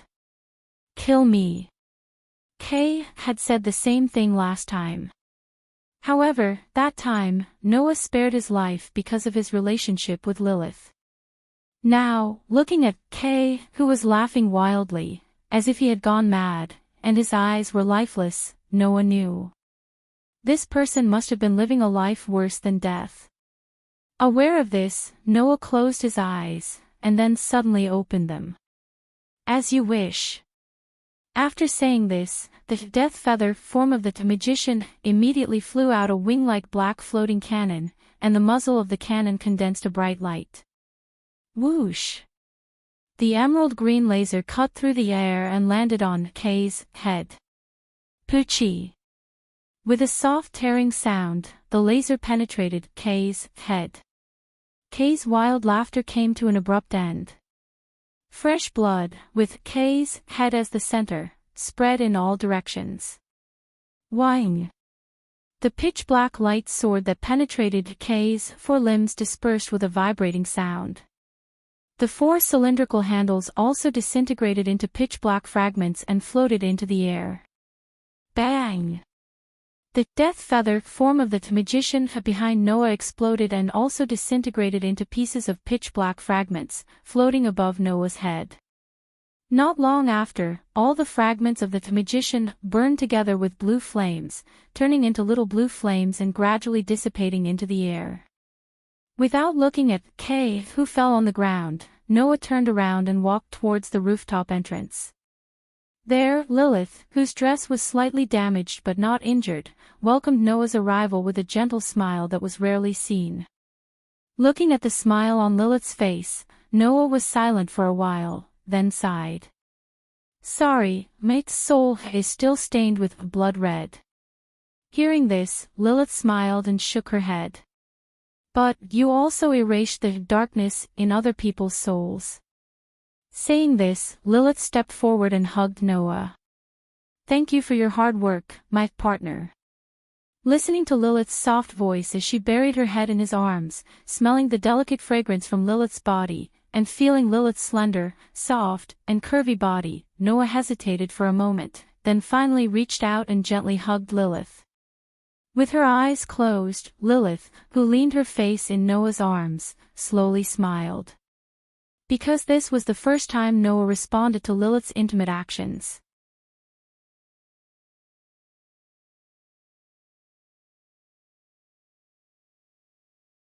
Chapter 277. The sky slowly lit up, allowing the sun to once again shine on the earth, bringing life back to the earth. At dawn, in the hotel, many celebrities brought their subordinates and greeted the upper echelons of the Dawn organization, who were the hosts. Then, they boarded a luxury car and left. It couldn't be helped. Although only one night had passed, many of the rich and delicate celebrities were almost scared out of their wits during this night.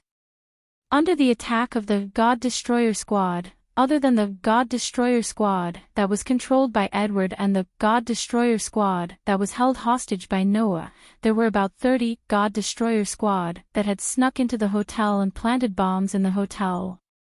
After the bombs exploded, they took control of the celebrities. Originally, these God Destroyer Squad only needed to take control of the celebrities. After they met up with the God Destroyer Squad led by Edward and Kay, their mission would be more than half complete. Unfortunately, these 30 God Destroyer Squad were quickly attacked by the Surpasser led by Moonlight Glass Rabbit. The God Destroyer Squad leader that was in charge of leading this God Destroyer Squad was also pinned down by Ivan and Julie. In the end, he was knocked down by Ninefold Totoro. Although the rest of the God Destroyer Squad had the strength of a Surpasser, the Tomb Protectors were also at least rank 3.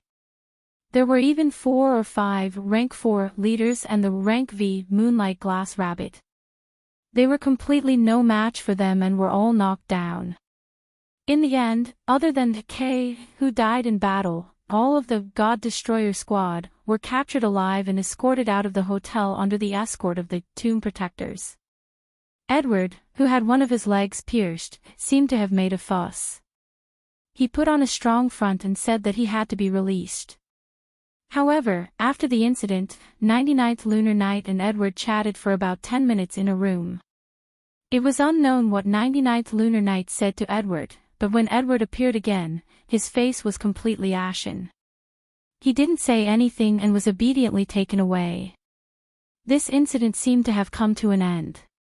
After all, even if the attackers were all arrested, the fact that the shattered feather had been stolen could not be changed. With the loss of the shattered feather and the shock of the crowd, there was naturally no way for the appreciation convention to continue. They could only announce the end of the convention. However, before the celebrities left, 99 Lunar Nights appeared before everyone and made the following solemn promise. This time, it's our Dawn organization's lack of hospitality that caused everyone to receive such a shock. We will give everyone a certain amount of compensation and will continue to search for the whereabouts of the shattered feather. When the time comes, we will definitely give everyone a more perfect appreciation party. Thus, the Art Appreciation Conference came to an end. As for Noah, after retrieving the shattered feather, he had naturally completed his mission in this world. Just as Noah was thinking about how to say goodbye to the group of girls who had a good relationship with him, 99th Lunar Night personally came to him and solved his problem. Retrieve the shattered feather. With regards to 99th Lunar Night's words, Noah was completely stunned. Not to mention Noah, apart from Ye, who was still in shock in the other room, Ivanli, Julie, and Lilith were all stunned. Lilith was the first to react, looking at 99th Lunar Night with a serious gaze. Lunar Night, what's going on? I hope you can call me chairman in this kind of situation. 99th Lunar Night closed her eyes and said expressionlessly. I know you are very surprised, but the shattered feather must be retrieved. Not to mention that I have already announced as the highest person in charge of the Dawn organization that I will reopen the appreciation convention for the shattered feather. Even the intruder who stole the shattered feather must be arrested. Hearing 99th Lunar Night's words, Ivanli, Julie, and Lilith looked at each other. Noah also frowned slightly. 99th Lunar Night's words actually had a deep meaning. Why was it that after the shattered feather was stolen, the 99th Lunar Night announced that they would recover the shattered feather in the future and reopen the appreciation fair? Was that necessary? Moreover, 99th Lunar Night said that she must arrest the intruder who stole the shattered feather. Was that really just because she wanted to arrest the intruder? I'm afraid not. What 99th Lunar Night really cared about was not the shattered feather, but the intruder who stole the shattered feather. There were two reasons. 1. Find out the intruder's true identity. The identity here did not refer to the name of the intruder, but whether or not the intruder was a surpasser. After all, the intruder this time could use the blaze, so it was very likely that the intruder was a surpasser. If the intruder was not a surpasser, then it would be fine. But if the intruder was a surpasser, then how did the intruder hide the true power of the blaze from the Dawn organization, or how did the intruder rise to rank 4 without anyone knowing? These questions must be investigated clearly. Otherwise, the Dawn organization's management mechanism might have some major problems that 99th Lunar Night did not discover, leading to a lot of loopholes. 2. Absolute Duo. 99th Lunar Night was definitely interested in the intruder's ability to steal the power of the blaze. In order to achieve her ultimate goal, the demonized 99th Lunar Night would not let go of any possibility. It was understandable that she would want to find the intruder, and even firmly control the intruder in her own hands. Of course, the first reason could be thought of by everyone present. As for the second reason, it was probably only Noah and Lilith who understood 99th Lunar Night's true nature could guess it. Lunar Night. Lilith wanted to say something, but Noah reached out his hand and stopped Lilith from speaking. Why me? Noah looked straight at 99th Lunar Night. Other than me, there should be a lot of high-level existences in the Dawn organization.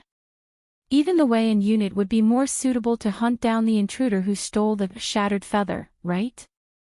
This was indeed the biggest question in Noah's heart.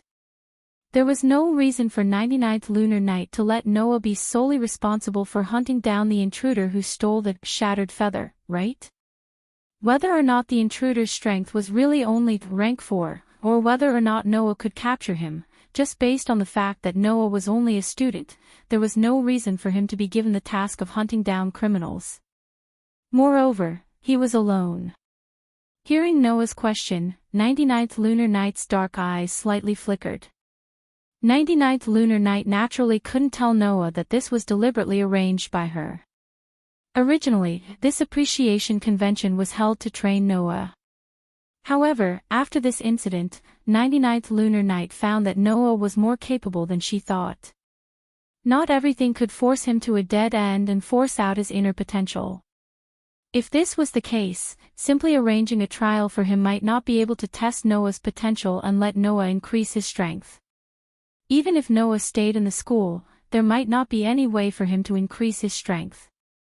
Therefore, 99th Lunar Night decided to let Noah carry out the task of arresting the intruder who stole the shattered feather, as an excuse to let Noah go out to explore the outside world. She believed that the friction between two souls with such special individuals would definitely produce wonderful sparks. Unfortunately, what 99th Lunar Night didn't know was that Noah and the so-called intruder were the same person. Therefore, 99th Lunar Night pursed her lips and smiled, giving such an answer. I believe in your ability. As soon as these words came out, a stifling silence suddenly filled the entire room. Shuo Yi, Lilith said directly. Isn't this decision too rash and hasty? 99th Lunar Night didn't pay attention to Lilith and continued to look at Noah.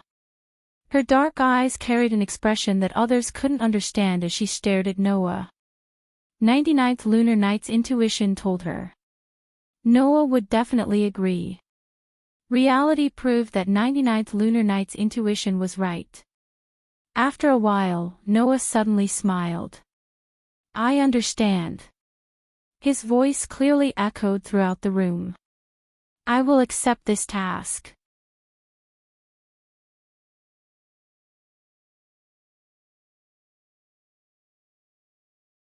Chapter 278. Noah was about to carry out the mission of arresting the intruder who stole the broken feather. The duration of the mission was unknown. Moreover, it was to be carried out immediately. This news quickly spread throughout the Dawn organization's tomb protectors who were still in the hotel. Regarding this decision, everyone expressed that they were very puzzled, and many people expressed their indignation.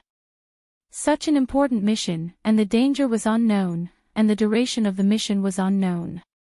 Why would the Dawn organization give it to a student who was still in school and had not yet graduated? Even if this student had successfully ascended to rank 4 when only 1/3 of the first year was over, not to mention his excellent grades, his combat strength was also very outstanding, but there was no reason to give such a mission to him, right? After all, regardless of the level of combat strength, when carrying out a mission, there were many things that required experience. And this experience might not be able to be taught in the 3 years he was still in school. Now, a student who had only finished 1/3 of the first year, even if his strength was outstanding, how much experience could he learn in carrying out missions? In addition, he was carrying out the mission alone, which made countless people even more puzzled. It was said that because of this matter, several rank 4 Tomb Protectors captains directly protested in front of 99 Lunar Knights, and strongly requested that the Tomb Protectors carry out the mission. Whether it was for Noah's safety or for the sake of the reputation of the Tomb Guardians, all the Tomb Guardians hoped that this mission could be handed over to them to carry out. However, no matter what anyone said, no matter how good the reason was, 99 Lunar Knights still insisted on letting Noah carry out this mission, causing the group of Tomb Protectors to be completely speechless. 99 Lunar Knights was the highest person in charge of the Dawn organization. Since 99 Lunar Knights had made an assertion, as a subordinate, what else could the Tomb Protectors say? This matter was decided just like that. It was still the holiday period. When Ivanli, Julie, Lilith, Tachibana, Kyujituryu, and Kawai Hozaki returned to the school, this matter should quickly spread in the school, making Noah's name temporarily the most frequently mentioned name in the school, right? As for this mission, Noah felt that it was just right. Noah had already retrieved the world fragment, and it was time to leave this world. Now, with this mission, Noah could leave the school openly and use it as an excuse to say goodbye to the girls and return to the world between worlds to continue his journey of collecting the world fragments. In any case, the intruder who stole the shattered feather was Noah himself. There was no reason for him to chase after himself, right? As for what he would do when he returned to this world, that was something he would have to consider in the future. The Dawn organization's team will leave the hotel in the afternoon. 99 Lunar Knights indicated that Noah didn't need to return to the academy and could leave at any time. In this regard, Noah was also happy to have less trouble. He decided on the spot to set off in the afternoon to carry out the so-called hunting mission. After knowing that Noah was about to leave for an unknown period of time, the group of girls all gathered in a room to talk. At this moment, although Julie still had an expressionless face, the ahog on her head drooped listlessly, showing the depression in her heart. For the time being, I can't sleep with Noah. Yeah. Lilith also felt a little uncomfortable and was very unhappy. Why are you in such a hurry to leave? Did the chairman really decide to let Noah carry out the hunting mission? Orange Bar, who wasn't present at the time, frowned. Isn't this decision a bit too much? As a result, Orange Bar could only use the word too much to describe 99 Lunar Knights' decision. After all, no matter what, Noah was still a first-year student. He hadn't learned much about missions and work, and it was really inappropriate to give him a mission. How about we go and report to the chairman? Yu's face was full of worry. It's really not good to let Noah carry out such a dangerous mission alone. Julie nodded and gave a concise reply. At least give Noah a teammate. It's useless. The one who said this was Noah's double-edged sword, Lilith. It's not that easy to change what the Lunar Knights have decided on. Besides, a mission is a mission. Following orders is fundamental. It's best if we don't do something that goes against orders. There won't be any results even if we do. Yo was shocked. Even Lilith can't do anything. No, even if I'm special. Lilith sighed. Besides, that child's decision isn't something I can disobey. The scene suddenly became silent. Julie looked at Ivan, who had been silent the whole time, but found that Ivan was in a daze. She pulled on Ivan's clothes in confusion. Ivan, what's wrong? Huh? Ivan woke up with a start. When he found that everyone was looking at him, he quickly waved his hand and shook his head. It's nothing, it's nothing. I was just in a daze for a while.